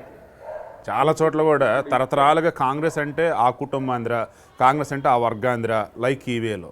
ఇప్పుడు చూడండి, ఇక్కడ ఎన్టీ రామారావు గారు అధికారంలోకి వచ్చిండు. ఎందుకు వచ్చిండు? ఆ వర్గానికి ప్రాధాన్యత లేదని ప్రచారం చేసుకోగలిగి తెలుగు ఆత్మగౌరవం అనే పేరు మీద ముందు మన ఇంజన్కు ముందు తెలుగు ఆత్మగౌరవం అని పెట్టుకొని వెనక అంతా కూడా తన సామాజిక వర్గాన్ని బేస్ చేసుకొని వచ్చిండు కదా. కమ్యూనిస్టులు కూడా బాగా సపోర్ట్ చేశారు కదా అప్పుడు. అదే ఇప్పుడు వాళ్ళని చాలామంది కమ్యూనిస్టులు కూడా అని అంటారు కొన్నిసార్లు.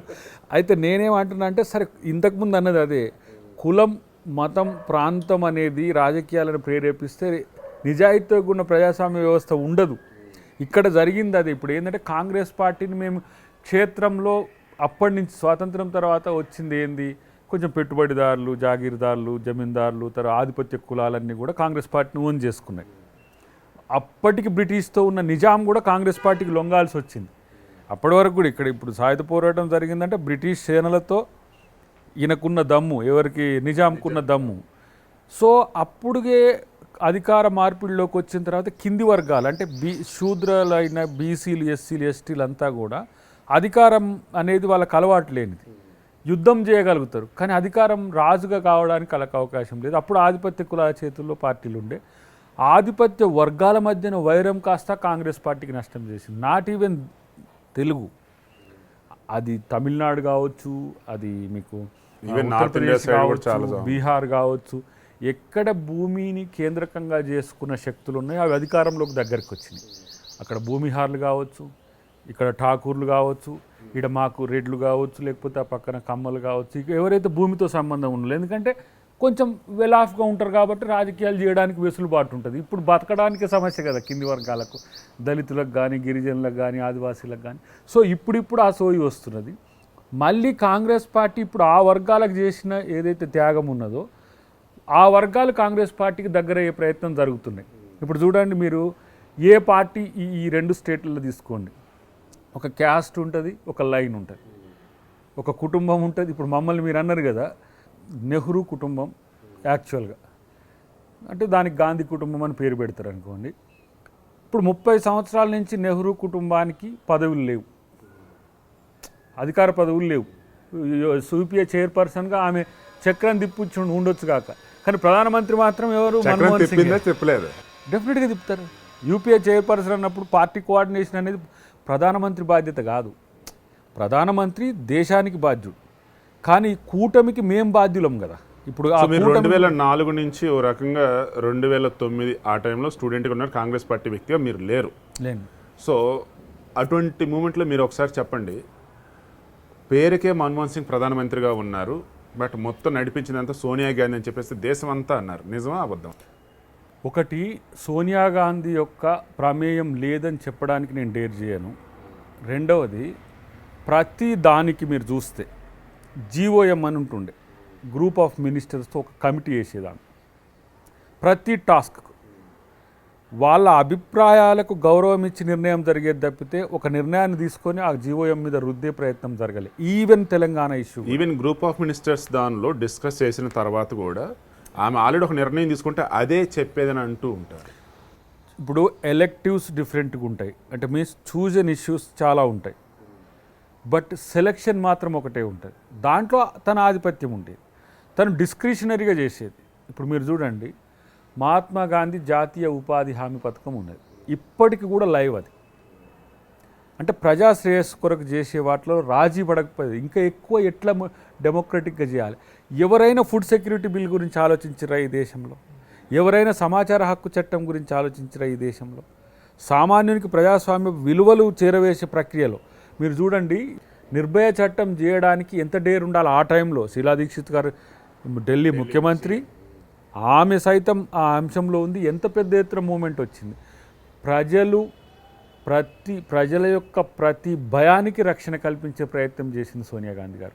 సో ఇప్పుడు మీరు చెప్తున్న దాని ప్రకారం ఎన్నో బెస్ట్ స్టెప్స్ తీసుకున్నట్టు కనిపిస్తుంది. కానీ నాకు తెలిసి స్వతంత్ర భారతదేశంలో ఈ యూపీఏ 2 అండ్ యూపీఏ 1 హయాంలో బయటపడ్డటువంటి స్కాములు కావచ్చు, వచ్చిన అవినీతి ఆరోపణలు కావచ్చు, నాకు తెలిసి గతంలో ఏ ప్రభుత్వం మీద రాలా, ఇన్ని ఎలా వచ్చాయి మరి?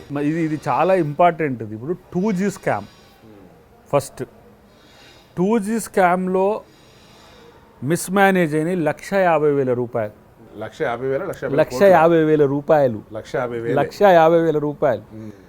ఒక అగ్రిమెంట్ బిట్వీన్ ది 2 పీపుల్ ఇల్లీగల్గా ఉంది అని ఇదే సమాచార హక్కు చట్టాన్ని వినియోగించుకొని ఒక ఎక్స్ వేసిన పిల్ ఇది వేసిన దానికి అది ఏది నీరారాడి అని ఆమె పేరేమో ఉండే ఒక ఆమె, అప్పుడు కూడా దీంట్లో ఈ బిఎస్ఎన్ఎల్కి సంబంధించిన దాంట్లో ఆమె కాంట్రాక్టర్కి కూడా ఉండే.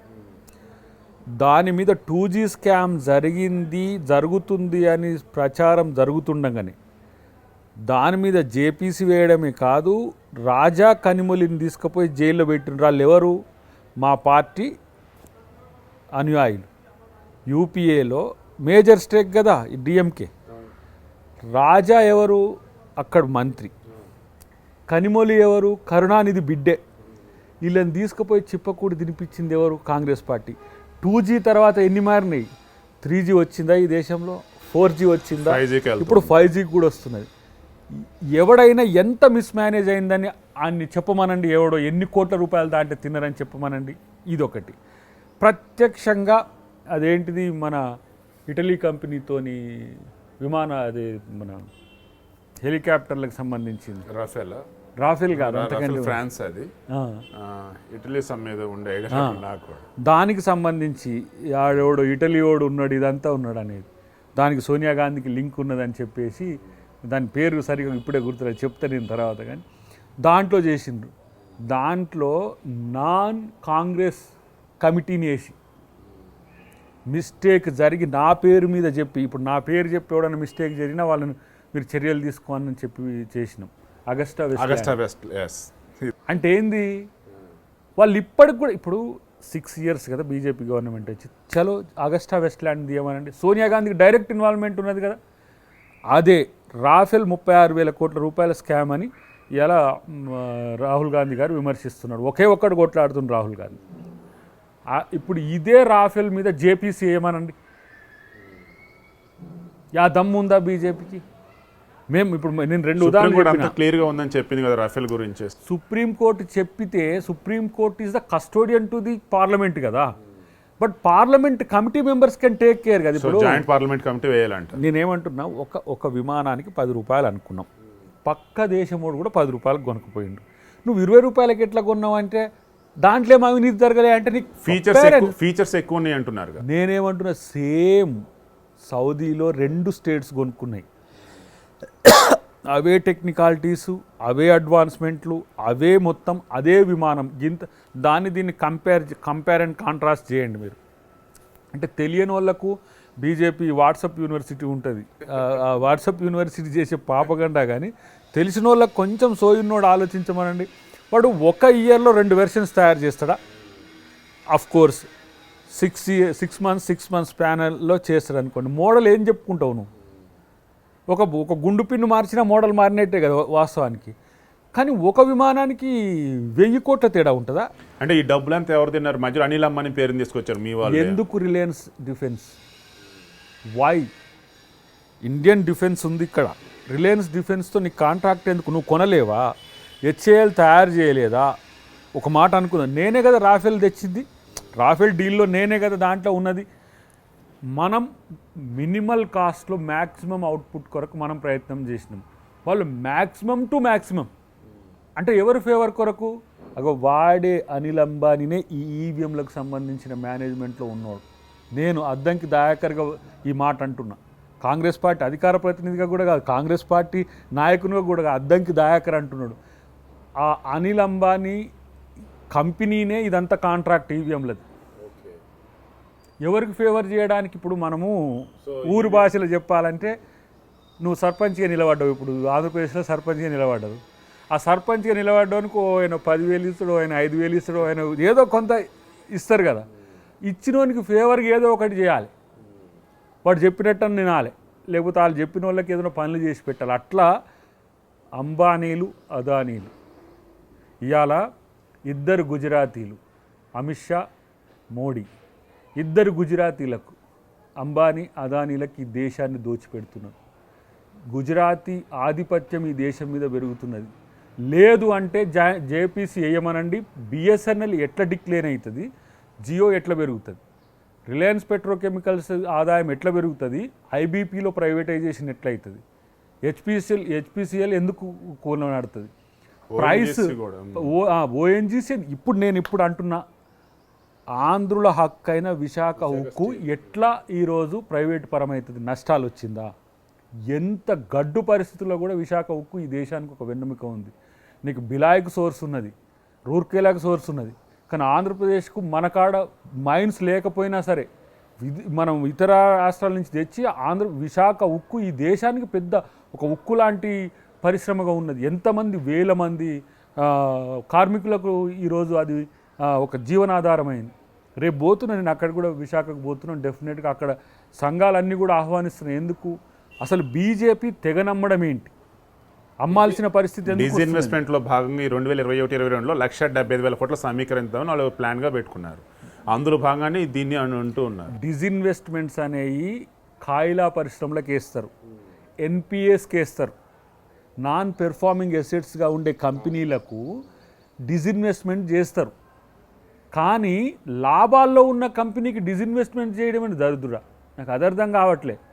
ఎవడైనా మంచి వ్యాపారం లాభం వస్తుంటే అమ్ముకుంటారా? 2012 నుంచి నష్టాల్లో ఉందని అంటున్నారు. Around never. నేను అంటున్న దాని పెర్ఫార్మెన్స్ 2012 నుంచే కనుక ఉంటే, ఆ రోజు కాంగ్రెస్ గవర్నమెంట్ ఉంది కదా, మరి 2013లో మేమే వేలంకి వేయాలి కదా. ఒకటి ప్రజా ఉపయోగం ఉంటుంది, రెండవది ప్రజా అభివృద్ధి ఉంటుంది. ఇవి రెండే ప్రభుత్వాలు చూడాలి. ప్రజా లాభం ఉండదు. ప్రజల కోసం చేసేదాంట్లో లాభం ఏంది భయ్, నాకు అర్థం కాదు. అక్కడ ఉద్యోగులు బతుకుతున్నారు, దానివల్ల పరిశ్రమ వల్ల వేలాది కుటుంబాలు, ఆధారిత కుటుంబాలు ఉన్నాయి. అవసరమైతే నువ్వు ఇంకా పెట్టుబడిని పెంచు, డిజిన్వెస్ట్మెంట్ చేసి ప్రైవేట్ వానికి ఉక్కు కట్టబెడితే, ఇవి మనం అనుకున్నాం బయ్యారం ఉక్కు కావాలనుకున్నాం. ఎందుకు అనుకున్నాం? సోర్సు విశాఖకి ఏదైతుందో బయ్యారం కూడా అదే అవుతుంది. బయ్యారం గుట్టలు, ఇనుప గుట్టలు కూడా ఉన్నాయి. అవసరమైతే మనం మేలి రకం ఇనుప గుట్టలు కాకపోతే ఇతర రాష్ట్రాల నుంచి తెచ్చైన బయ్యారాన్ని, ఆంధ్రాన్ని మనం కాపాడాలనుకున్నాం. కానీ వీళ్ళు ఎల్ఐసికి ఏమొచ్చిందని ఎల్ఐసిని చేస్తున్నారు. ఎల్ఐసి ఇవాళ ప్రపంచంలోనే అతిపెద్ద సంస్థ. ఇవాళ రైల్వేస్ ఉన్నాయి. రైల్వేస్ నీకు ప్రపంచంలో 5వ అతిపెద్ద ఆర్థిక వ్యవస్థ కలిగి ఉన్న వ్యవస్థ. రైల్వేస్ ను రిలయన్స్ వాళ్ళకి రేపు ఇక కూత పెట్టుకుంటూ వస్తాయి. రిలయన్స్ భాగంగా ఉన్నట్టుంది కదా ఎయిర్ ఇండియా. ఆల్మోస్ట్ ఆల్ 12,000 కోట్ల ఆస్తులు ఉన్నాయి దానికి. ఇప్పుడు అది అయిపోయింది. ఎఫ్సిఐలు కూడా దాదాపు 6 లక్షల కోట్ల పైచిలకు వాటికి ఆస్తులు ఉన్నాయి. అవి అదానికి 30 సంవత్సరాలకు లీజుకి ఇచ్చిండ్రు. అంటే ఆ రోజు ఈస్ట్ ఇండియా కంపెనీ వాడు వచ్చి భారతదేశంలో అన్ని వనరుల మీద దోపిడీ జరుగుతుందనే వాడిని తరిమి కొట్టినాము. ఇప్పుడేమో ఈ దేశపు ఈ పెట్టుబడిదారులను దోచుకొని అంతర్జాతీయ పెట్టుబడిదారులకు వాడి ఏజెంట్ వానికి అమ్మిస్తున్నాం. చిలకమర్తి లక్ష్మీనరసింహ గారు ఒక చిన్న పద్యం చెప్పండి, చిన్నప్పుడు చదువుకున్నట్టు గుర్తు. తెల్లవారును గడిసరి గొల్లవారు పితుకుతున్నారు పాలు మూతులు బిగి గట్టి అని చెప్పేసి. అంతే. సో ఈ రోజు వచ్చేసి మన నల్లవారే గొల్లవారుగా పీకుతూ వాడు ఇట్లా చేసిన చూడండి మీరు, ఒక పెద్ద ఆర్థిక వ్యవస్థను పాదుకొల్పిపోయింది. ఇక్కడ నీ రిసోర్సెస్ ఏందో నీకు చెప్పిపోయింది. నీ అడవిని నరుకుతుంటే నీ గంధం పోతుందని తెలిసింది. నీ ఏంటి బొగ్గు గని దోల్కపోతుంటే నీ గనులను దోచుకుపోతుందని చెప్పిండు వాడు. దాని కొరకు రైల్వే వ్యవస్థను వేసిండు. నిన్ను డెవలప్ చేసుకుంటూ వాడు దోచుకుంటూ పోయిండు. కానీ మనల్ని పీక్క తింటూ మనల్ని దోచుకు తినే ప్రక్రియ వచ్చింది కదా ఇప్పుడు ప్రజల కొరకు ఉన్న కంపెనీస్ ఇంకేమున్నాయి చెప్పండి. నవరత్నాల పేరు మీద 1991 ఎకనామిక్ పాలసీస్లో మనం నవరత్నాలు కాపాడుకోవాలి, వీటిని మాత్రం అసలు ముట్టుకోవద్దు అనుకున్నాం. డిఫెన్స్లో కూడా నీకు ఎఫ్డిఐలు వచ్చేసి, డిఫెన్స్ కూడా ఆల్మోస్ట్ ఇప్పుడు నేను రాఫెల్ డీల్ చెప్పింది దాని నుంచి ఇటు వచ్చినాం కదా. రాఫెల్ డీల్లో మన విమానము ఒక ప్రైవేట్ శక్తి చేతితో వస్తే మన రహస్యం మన దగ్గర ఉన్నట్టే కదా. ఎట్లా మిలిటరీ చేతిలో ఉండాల్సిన రహస్యాలు, లేకపోతే ఎయిర్ ఫోర్స్ చేతిలో ఉండాల్సిన రహస్యాలు, నౌకాదళాల చేతిలో ఉండే రహస్యాలు ఎట్లా ఒక ప్రైవేట్ వ్యక్తి చేతిలోకి పోతాయి? కాబట్టి ఇది నేనేమంటున్నా అంటే ఇది పూర్తిగా పెట్టుబడిదారుల యొక్క ప్రభుత్వం. ఇంకా చెప్పాలంటే మనది మిశ్రమ ఆర్థిక వ్యవస్థ. మనం పెట్టుబడిదారి ఆర్థిక వ్యవస్థను సపోర్ట్ చేస్తాం, సోషలిస్టిక్ అప్రోచ్ని చేస్తాం. కానీ సోషలిస్టిక్ అప్రోచ్ అనేది డిక్లైన్ అయింది. ఎట్లా? ఇప్పుడు పబ్లిక్ డిస్ట్రిబ్యూషన్ సిస్టము పోతున్నది, ఫుడ్ సెక్యూరిటీ పోతున్నది. ఈ వ్యవసాయ చట్టాలతో వ్యవసాయ ఆధిపత్యం అంతా కూడా కేంద్రం చేతుల్లోకి, కేంద్రం నుంచి పెట్టుబడిదారుల చేతుల్లోకి. ఈ వ్యవసాయ చట్టాలు ఒకప్పుడు మీరు కూడా కోరినట్టున్నారు, మార్పులు చేర్పులు అని చెప్పేసి కాంగ్రెస్ వాళ్ళు కూడా. ఇప్పుడు మన ప్రధాన వనరు ఏదైతే ఉంటుందో దానికి ప్రొటెక్టివ్గా పెట్టినాం. నీకు ఎగ్జాంపుల్ చెప్పాలంటే ఎఫ్సిఐ ఉన్నది. ఎఫ్సిఐ నిర్వహణ అదానినే తీసుకున్నాడు. మనము ఓఎన్జీసీ ఇప్పుడు మనం తూర్పుగోదావరి జిల్లా నుంచి పోయేది ఎవరికి ఇచ్చినాం? రిలయన్స్ ఓన్కి ఇచ్చినాం. వాడు తవ్వకము, తీసుకపోవడం, అమ్మకం, దాని నిర్దేశం మన చేతుల్లోనే ఉన్నది. ఇప్పుడు ఇది బెస్ట్ ఎగ్జాంపుల్. ఎఫ్సిఐలు నిర్వహణ బాధ్యతలు. మీరు ఎక్కడైనా అది ఖరాబ్ అయితే దాన్ని బాగు చేయాలి, దాన్ని శీతలీకరణ చేయాలి, దాని ప్రొక్యూర్మెంట్ బాధ్యత మాత్రం వానికి ఇవ్వాలి. అంటే ధాన్య సేకరణ, ధాన్య నిల్వ, ధాన్య బదలాయింపు, ఇదంతా వాళ్ళకి పంపిణీ గురించి వాళ్ళకి ఇవ్వాలి. కానీ వాడే కొంటాడు, వాడే నిల్వ చేస్తాడు, వాడే అమ్ముకుంటాడు. 30 సంవత్సరాలు వాని చేతిలోకి పోయినాక ఇంకా 31వ సంవత్సరం నువ్వు వచ్చి నాకు ఎఫ్సిఐ కేంద్ర ప్రభుత్వానికి ఏమంటాడు ఎవడు? అంటే వీళ్ళు వేరే దేశాలు ఏదైనా చూసేసి ఆ అనుభవాల మేరకు ఇక్కడ ఈ రకం ఇంప్లిమెంట్ చేస్తారు, లేదంటే వీళ్ళు సొంతంగానే అన్ని ఇవన్నీ చేసుకుంటూ వెళ్తున్నారు? ఇప్పుడు వేరే దేశంలో మన దేశంలో వ్యవసాయానికి తేడా. మనది చిన్న కమతాల వ్యవసాయం, పేద రైతుల వ్యవసాయం, బతుకుదెరువు వ్యవసాయం. దాదాపు 80% of the farmers are the poorest of the poor. వాళ్ళు వ్యవసాయం ఆత్మగౌరవం కొరకు చేసేటోళ్ళు కూడా ఉంటారు, నష్టం వచ్చినా చేసేటోళ్ళు ఉంటారు. సో ఇలాంటి పరిస్థితుల్లో చిన్న కమతాల రైతులకు ప్రొటెక్షన్ చేసే నీ కనీస మద్దతు ధరను తీసేసినావు. నువ్వు తన చేతిలో ప్రైస్ డిక్లరేషన్ అనేది కనీసం లోకల్ మార్కెట్ చేతిలో ఉండేదాని నుంచి తీసేసి వాని ఇష్టానుసారం కొనేటట్టు చేసినావు. కూరగాయలు, చిన్న పంటలు, కూరగాయలు కానీ నిత్యావసరాలు కూడా పూర్తిగా వ్యక్తులకు ఇచ్చేసిన పెట్టుబడిదారులకు. ఇప్పుడు నీ దగ్గర 20 రూపాయలకు కొనుక్కపోతాడు ఒక ఆయన 100 రూపాయలు ట్యాగ్ వేసుకొని అమ్ముకోవచ్చు, కానీ నీకు 20 రూపాయలు కాదు 15 రూపాయలకి ఇస్తావు. బేరమాడే శక్తి వానికి ఇచ్చినావు. కానీ రైతుకు భరోసా ఇచ్చే ప్రభుత్వం లేకుండా పోయింది. ఏంది? పూర్తిగా వ్యవసాయాన్ని పెట్టుబడిదారి చేతుల్లోకి లేపి రేపు నీ పొలంలో నువ్వు కూలి అయ్యే ఒక విధానం తెచ్చిపెట్టిండ్రు. ఇది చాలా నియంతృత్వ దేశాల్లో ఇట్లా జరిగింది. మొట్టమొదలు ఏం చేస్తారు? నీకు డబ్బు అవసరం ఉంది కాబట్టి డబ్బిచ్చి ఆ భూమిని తాకట్టుగా పెట్టుకొని నీకు డబ్బిచ్చి వినియోగించుకున్న తర్వాత నువ్వు మళ్ళీ రీపే చేస్తే నీ భూమి నీకు ఇచ్చే వ్యవస్థ. అది వేరే దేశాలు. బట్ ఇక్కడ మన దగ్గర వచ్చేటప్పటికి ఆ వేలో లేదు కదా. అప్లెట్ అథారిటీ ఉంది, తర్వాత మెజిస్ట్రేట్ వ్యవస్థ ఉంది. ఇప్పుడు అదే కదా రాబోతున్నది. రేపు సీడ్ కూడా ఆ భూమిలో ఏమేయాలనేది ఆ ఏరియాలో కాంట్రాక్ట్ ఫార్మింగ్ లో డిసైడ్ అవుతుంది. కాంట్రాక్ట్ ఫార్మింగ్ ఫేజ్ 1 స్టార్ట్ అయితే అదే బాగుందంటారు. ఇప్పుడు మొదట కూడా ఆల్రెడీ ఐటీసీ చాలా చోట్ల ఆ వేలో రైతులతో ఒప్పందాలు చేసుకుని బాగానే వాళ్ళు నడుపుతూ ఉన్నారు కదా. ఇప్పుడు ఐటీసీ ఇండియన్ కంపెనీ, లాభాలు ఇండియాకు వస్తున్నాయి. రేపు నీకు విదేశీ అంబానీ అదాని కూడా ఈ దేశంయే, కానీ అంతకంటే ఎక్కువ. ఇప్పుడు నీకు చూడండి, మీకు ఇంకా బయటికి అగ్రికల్చర్ చట్టాలు ఇప్పుడు సబటైజ్ అయినాయి కాబట్టి ఇప్పుడు వాళ్ళు వెళ్ళలే. విదేశాల్లో ఉండే 4-5 బహుళజాతి సంస్థలు ఈ దేశ వ్యవసాయం మీద గుత్తాధిపత్యం కొరకు వెంపర్లాడుతున్నాయి. మనం ఇజ్రాయెల్ను మోడల్గా తీసుకోవాల్సింది పోయి మనం ఇంకో దేశాన్ని ఏదో ఆ దేశం పేరు ఎందుకు కానీ దాన్ని ఎందుకు మోడల్గా తీసుకోవాలి? ఇజ్రాయెల్ లోకల్ ఫార్మింగ్లో దానికంటే సూపర్ వరల్డ్లో లేదు. అలాంటి దాన్ని వాళ్ళు అద్భుతాలు చేస్తున్నారు. ఈయన పోయి ఇజ్రాయెల్ ప్రధానమంత్రి నాకు ఆత్మీయుడు అని చెప్తున్నారు. మరి ఇజ్రాయెల్ ప్రధాని వ్యవసాయంలో తెచ్చిన మార్పులు ఎందుకు ఈ దేశంలో తేవడానికి చేస్తలేడు? లేదు, స్వామినాథన్ కమిషన్ రిపోర్ట్స్ను మేమంటే ఇంప్లిమెంట్ చేయలేదండి, మరి మీరెందుకు ఇంప్లిమెంట్ చేస్తలేరు? మమ్మల్ని ఆ రోజు అన్నారు కదా. నేను ఒప్పుకుంటాను, నా స్వామినాథన్ కమిటీలు తగ్గట్టు మేము వెళ్తున్నాం అంటున్నారు, కానీ బట్ ఆవేలైతే వాళ్ళు వెళ్ళటం అదైతే మేనిఫెస్టోలో పెట్టింది ఏంటంటే రైతుకు రక్షణ కవచంగా వ్యవసాయ చట్టాలు తయారు చేయాలి. రైతు బతుకుతూ వాళ్ళది ఏంటంటే ఎవరో పనికిరానుడు ఒకడు ఉండండి అని పేరు కూడా మర్చిపోయినా, మోడర్నైజేషన్ ఆఫ్ ది అగ్రికల్చర్ అనేది ఈ తక్కువ చదువుకున్న చిన్న రైతులతో కాదు అని వాళ్ళది ఒక అభిప్రాయం. పనగరి అని ఒక మంచి రూరల్ ఎకానమీ మీద వరల్డ్ ఫేమస్ ఆయన, నీతి ఆయోగ్కు వైస్ చైర్మన్ ఉండే మొన్నటి దానికి. ఆయన వీళ్ళ నిర్ణయాలు నచ్చక ఆయన రిజైన్ చేసి వెళ్ళిపోయింది. ఆ పనగరియా బుక్స్ మీరు చదివితే రూరల్ ఎంపవర్మెంట్ ఎట్లా అవుతుంది, ఒక గ్రామం స్వయం సమృద్ధి ఎట్లా అవుతుంది, గ్రామ స్వరాజ్యం అనేది గ్రామ అభివృద్ధి మీదనే ఆధారపడి ఉంటుంది కదా. ప్రపంచాభివృద్ధి, దేశాభివృద్ధి అనేది డిఫరెంట్. నువ్వు గ్రామానికి ఇచ్చేదేమో కానీ గ్రామం దేశానికి కాంట్రిబ్యూట్ చేసేది ఎక్కువ. గ్రామమే దేశం. గ్రామం కలిస్తేనే కదా మండలం కలిస్తే నియోజకవర్గం.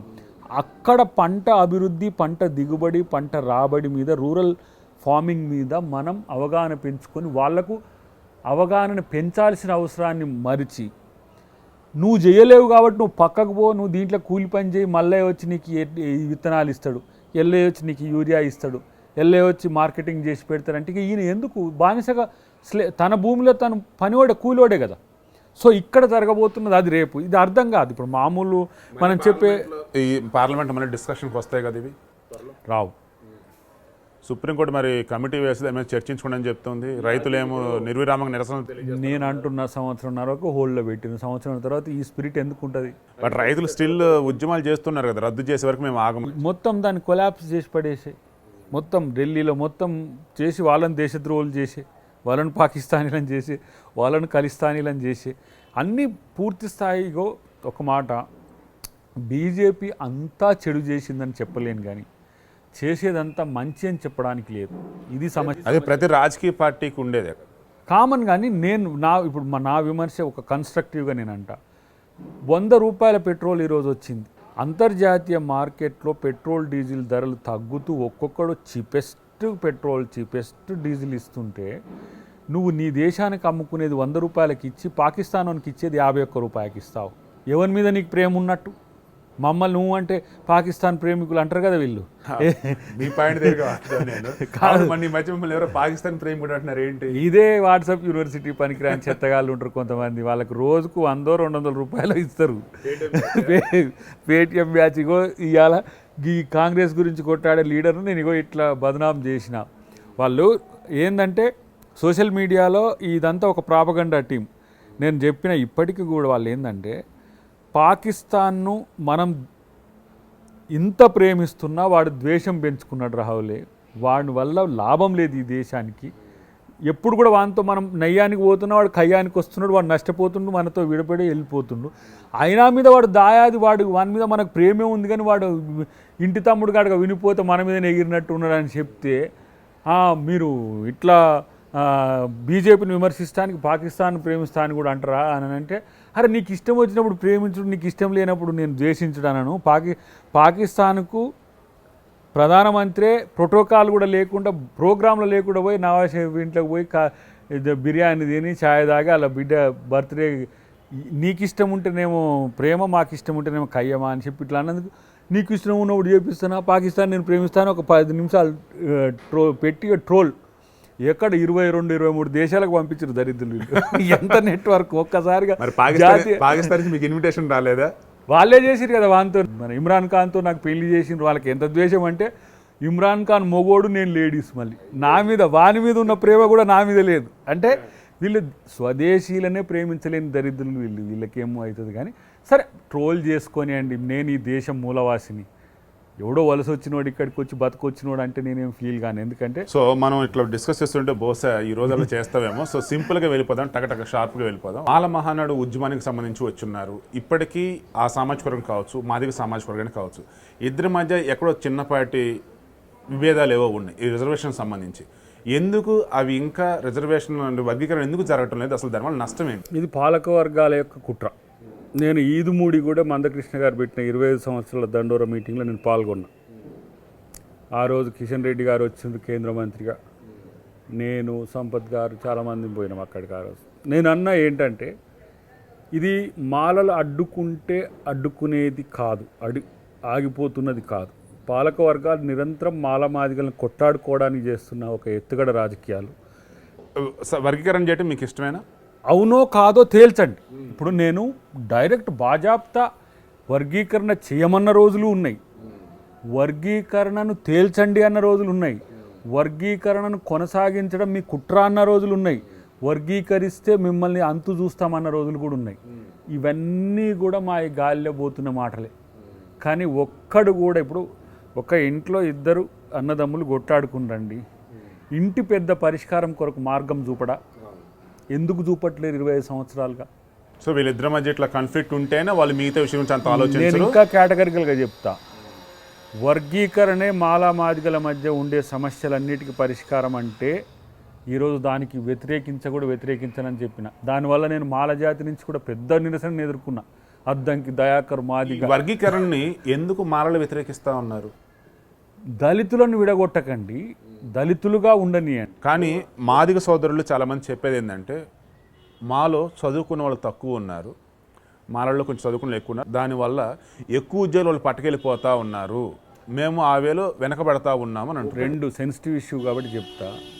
ఆంధ్రప్రదేశ్ సర్కార్లో ఉంది, అక్కడ సర్కార్లో స్కూలింగ్ ఎక్కువ ఉన్నది, మాల పాపులేషన్ కొంత అక్కడ ఎక్కువ ఉన్నది. కాబట్టి ఐఏఎస్ ఐపీఎస్లో నీ కమ్మలతో, నీ రెడ్లతో, నీ కాపులతో పోటీపడే సామాజిక వర్గం అక్కడ మాలలు తయారైంది. నాట్ ఈవెన్ మాదిగలతో పోటీ కాదు, ఆడ అగ్రవర్ణాలతో పోటీ పడే స్థాయి మాలలు అక్కడ చేరుకున్నారు. నైజాంలో రిజర్వేషన్లు లేవు. నైజాంలో కొంత మాదిగ పాపులేషన్ ఎక్కువ ఉంటుంది, మాదిగ ఉపకులాల పాపులేషన్. ఇక్కడ రిజర్వేషన్లు వచ్చిన తర్వాత ఉమ్మడి ఆంధ్రప్రదేశ్లో కూడా అక్కడి వాళ్ళం ఇక్కడ వాళ్ళు అక్కడ ఇక్కడ మాలలు కూడా కొంత చైతన్యవంతులు అవ్వడం, చదువుకోవడం జరిగింది, లేదని చెప్పలేము. దీన్ని కులాల వారీగా వర్గీకరించకూడదని సుప్రీంకోర్టు చెప్పింది. ఆ రోజు పివి రావు గారి కాంచి కొట్లాడినప్పుడు కూడా ఇదేమైంది, కులాల వారిగా వర్గీకరణ, సూక్ష్మస్థాయి వర్గీకరణ చెల్లదు కాబట్టి ఒక ఆల్టర్నేట్ ప్రపోజల్ చేసిండ్రు. 10% ఒక్క జనరేషన్ కూడా రిజర్వేషన్ ఉపయోగించుకోని వాళ్ళకి 10% ఇచ్చి మిగతా 5% ఉపయోగించుకుంటూ వాళ్ళకి ఇవ్వండి. ఎస్సీలో అన్ని కులాలకు 59 కులాలకు ఇప్పుడు 61 62 కులాలు అయ్యాయి అనుకోండి, వాటికి పంచండి అంటే ఆ ఏబీ ప్రాసెస్ దండోరాకు నచ్చలేదు, అంటే మందకృష్ణ గారికి నచ్చలేదు. అసలు మందకృష్ణ మాదిగ గారికి ఎట్లా నచ్చుద్దో అట్లా చేయమని అంటున్నాను నేను ఇప్పుడు. ఓకే, వాళ్ళ మీటింగ్కి పోయే ఈ మధ్యకాలం అసలు ఆయన కనిపించట్లేదు ఏంటి? ఎందుకు తిరుగుతున్నాడు? ఎంఎస్ మహాజన్ సోషలిస్ట్ పార్టీ పేరు మీద తిరుగుతున్నాడు. నేను ఎస్సీ ఎస్టీ అట్రాసిటీ చట్టం కొరకు దండోరతో కలిసి తిరిగిన, తెలంగాణ ఉద్యమంలో వారితో కలిసి తిరిగిన, ఏకంగా వర్గీకరణ ఉద్యమం మొదలైన ఈదుమూడిలో ఆ మీటింగ్లో పోయి పాల్గొన్నా. అంతిమంగా దీనికి సొల్యూషన్ అయితే కేంద్రమే చూపాలంటారా? ఎస్సీ కేంద్రం చూపాలి. ఇప్పుడు ఇన్నిటికి పరిష్కారం ఇస్తున్నారు కదా, జమ్మూ కాశ్మీర్ లాంటి ఏంది పెద్ద లాంగ్ స్టాండింగ్ పెండింగ్ ఉన్న సమస్యనే ఇట్లా సింపుల్ టెక్నిక్స్తో తీసేసిన ఆయన. మరి వర్గీకరణ ఉద్యమాన్ని ఎందుకు బీజేపీ పరిష్కరించలేకపోతుందంటే, ఒక రాష్ట్రం 2 రాష్ట్రాలు దేశవ్యాప్తం కాబట్టి కేంద్రం పరిష్కారం చూపాలి, ఆ రకం చూపిద్దని ఆశిద్దాం. కమింగ్ టు కాంగ్రెస్ పార్టీ, మీకు సంబంధించి పిసిసి అధ్యక్షుడు ఎప్పుడు నియమించే అవకాశం ఉంది? ఇంకెన్ని నెలలు పడుతుంది? నాగార్జున సాగర్ ఎన్నిక అయిన ఒక 10-15 రోజుల తర్వాత కొత్త అధ్యక్షుడు వస్తాడు. సో నాగార్జున సాగర్ అంటే ఈలోపు ఎమ్మెల్సీ ఎన్నికలు అయిపోతాయి అనుకుంటా. దాంట్లో అంతకంటే ముందే కదా, అవును, అంతకంటే ముందే మార్చ్ ఫస్ట్ వీక్ అది అయితే మేబీ మార్చ్ లాస్ట్ వీక్ మరి నాగార్జున సాగర్ అవుతుండొచ్చు. ఏప్రిల్లో కొత్త నాయకుడు వచ్చే అవకాశం అయితే ఇంకా క్లియర్గా కనబడుతుంది మనకు. సో కోమటిరెడ్డి, రేవంత్ రెడ్డి, శ్రీధర్ రెడ్డి, బట్టి విక్రమార్క మరి కొంత పేర్లు వినిపిస్తూ ఉన్నాయి.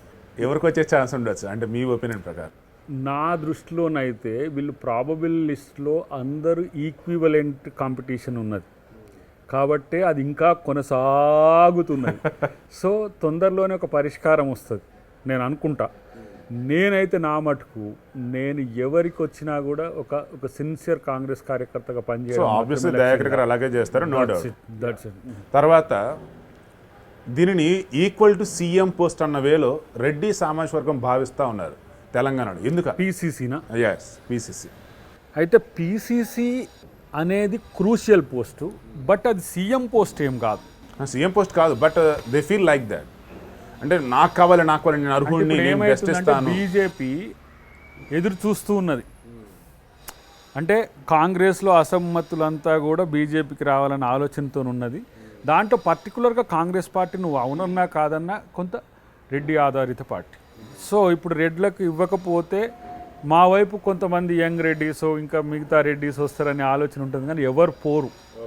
తర్వాత ఇంకోటి ఏంటంటే ఈ మధ్య ఇక షర్మిల పార్టీ వచ్చిన కాంచి మళ్ళీ కొంత కన్ఫ్యూషన్ పెరిగింది. అది ఎప్పుడు ఎట్లయితుందో తెలియదు. కానీ సరే, ఇది ఏమైందంటే తెలంగాణే కాదు ఉమ్మడి ఆంధ్రప్రదేశ్లో కూడా కాంగ్రెస్ పార్టీ కొంత రెడ్డి అనుకూలంగా ఉండే పార్టీ. తర్వాత రెడ్లు కాంగ్రెస్ పార్టీని బతికించుకుంటూ కూడా వచ్చింది. ఆ మాటలో మనం వివరించాల్సిన అవసరం లేదు. ఇప్పుడు సిఎల్పి అనేది మాత్రమే ముఖ్యమంత్రిని ఎంచుకుంటుంది. సో ఇప్పుడు డిఎస్ గారు ఉన్నారు, ఎంఎస్ గారు ఉన్నారు, తర్వాత కేకే గారు ఉన్నారు. వీళ్ళంతా ముఖ్యమంత్రులు కాలే. రాజశేఖర రెడ్డి, కోట్ల విజయభాస్కర్ రెడ్డి, తర్వాత కిరణ్ కుమార్ రెడ్డి, ఇట్లా వీళ్ళు ముఖ్యమంత్రులు అయినారు. సిఎల్పి ఎంచుకునే నాయకుడు మాత్రమే ముఖ్యమంత్రి అవుతాడు తప్పితే పీసీసీ పార్టీ మొత్తానికి. నేనేమంటానంటే అధికారంలో లేరు వీళ్ళు. అధికారంలో లేకపోయినప్పటికీ పీసీసీ అధ్యక్షుడు ఎవరైతే ఉంటారో వాళ్ళు దానిని ముఖ్యమంత్రి పీఠంతో సమానంగా భావిస్తూ ఉన్నారు, గౌరవంగా భావిస్తూ ఉన్నారు. మేబీ మీరు అన్నట్టుగా ఆ రెడ్డి సామాజిక వర్గాన్ని అందరూ కూడా వీళ్ళు లీడ్లో ఉంటారు అన్న వేలో మేబీ అయి ఉండు. ఒకటి, ముఖ్యమంత్రి పీఠం కంటే ఇప్పుడు పీసీసీ పీఠం చాలా విలువైనది. ఎందుకు అంటే పార్టీని అన్ని వర్గాలను సమంగా చూస్తూ సమంగా కలుపుకుంటూ పోతూ అధికారంలోకి తేవాల్సిన ఒక గ్రేటెస్ట్ రెస్పాన్సిబిలిటీ ఉన్న పోస్ట్. నా దృష్టిలో ముఖ్యమంత్రి కంటే కూడా పీసీసీ పీఠం ఇప్పుడు చాలా ముఖ్యమైనది. అది ఎవరికి ఇచ్చినా సరే. నేనేమంటున్నా, ఈరోజు ముఖ్యమంత్రి అవ్వడానికి కారణం పీసీసీ అవుతుంది, కానీ పీసీసీ నిలబడడానికి ముఖ్యమంత్రి కారణం కాదు. సో ఆ రోజు రాజశేఖర రెడ్డి గారు ఒక ప్లాన్డ్గా ఒక బీసీలను పెట్టుకోవడము, తను ఎస్సీలకు ప్రాధాన్యతనివ్వడము, తర్వాత తను రెడ్డిగా ఉన్నప్పుడు కూడా మైనార్టీస్ని దగ్గరికి చేయడం, ఒక కాంగ్రిగేషన్ అప్పుడు చాలా మంచి మిళితం జరిగింది. సో వైఎస్ తర్వాత అటువంటి నాయకుడు కాంగ్రెస్లో ఇప్పుడు ఎవరున్నారు? నాకు పేర్లు చెప్పలేను, కానీ ఒక 2-3 అయితే కనబడుతూనే ఉన్నారు. 2-3 తర్వాత ఇందాక మీరు అన్నట్టుగా షర్మిల కనుక పార్టీ పెట్టినట్టయితే కాంగ్రెస్ సైడ్ ఉన్నటువంటి ఓట్ బ్యాంక్ కొంత సైడ్ చీలే అవకాశం ఉందా? అండ్ వైఎస్ఆర్ అభిమానులు అటు సైడ్ వెళ్ళే ఛాన్సెస్ ఎంతవరకు ఉన్నాయి? కొంతవరకు ఉన్నది. కొంతవరకు ఉన్నది, కానీ ఇది ఎక్స్పోజ్ చేయగలిగితే వాళ్ళు కూడా ఇప్పుడు కేసీఆర్ గారు, జగన్ గారు అంతా కూడా బీజేపీ తాను ముక్కలేగి ఉన్నారు కదా ఇప్పుడు. దాన్ని కరెక్ట్గా ఎక్స్పోజ్ చేయగలిగితే కాంగ్రెస్ పార్టీకి ఏం నష్టం జరగదు. కానీ టార్గెట్ కాంగ్రెస్ అది. సో షర్మిల పార్టీ కూడా టార్గెట్ డెఫినెట్గా కదా. ఇప్పుడు ఎస్సీలు కానీ, ఇప్పుడు రాజశేఖర రెడ్డి గారికి కొంత ఎస్సీలో కానీ, ఎస్టీల్లో కానీ, మైనార్టీల్లో కానీ కొంచెం ప్రేమ ఎక్కువ. తెలంగాణలో కాదు, ఆంధ్రప్రదేశ్లో కూడా జగన్ అధికారంలో రావడానికి కూడా అదే కారణం, పెద్దగా దాంట్లో ఇది. సో అక్కడ టార్గెట్ చేసి కాంగ్రెస్కి అనుకూలంగా ఉన్న రెడ్డిని కొంత చీల్చి, ఎస్సీని ఇట్లా చీల్స్తే కాంగ్రెస్కు నష్టం జరుగుతుందని ఎత్తుగడ కావచ్చు. అది బీజేపీదా లేకపోతే టీఆర్ఎస్ దా అనేది ఇంకా తొందరగా తెలుస్తుంది. మీ పార్టీ నుంచి షర్మిల పార్టీ కనుక పెట్టినట్టయితే ఆమె పార్టీలోకి వెళ్ళవలేరు ఉండే ఛాన్సెస్ ఉంటాయా? ఎందుకంటే ప్రధానంగా ఖమ్మం నుంచి కొంతమంది పేర్లు వినిపిస్తుంది, నల్గొండ నుంచి కొంతమంది పేర్లు వినిపిస్తున్నాయి, వరంగల్ నుంచి మాజీ మంత్రి పేరు కూడా వినిపిస్తూ ఉంది.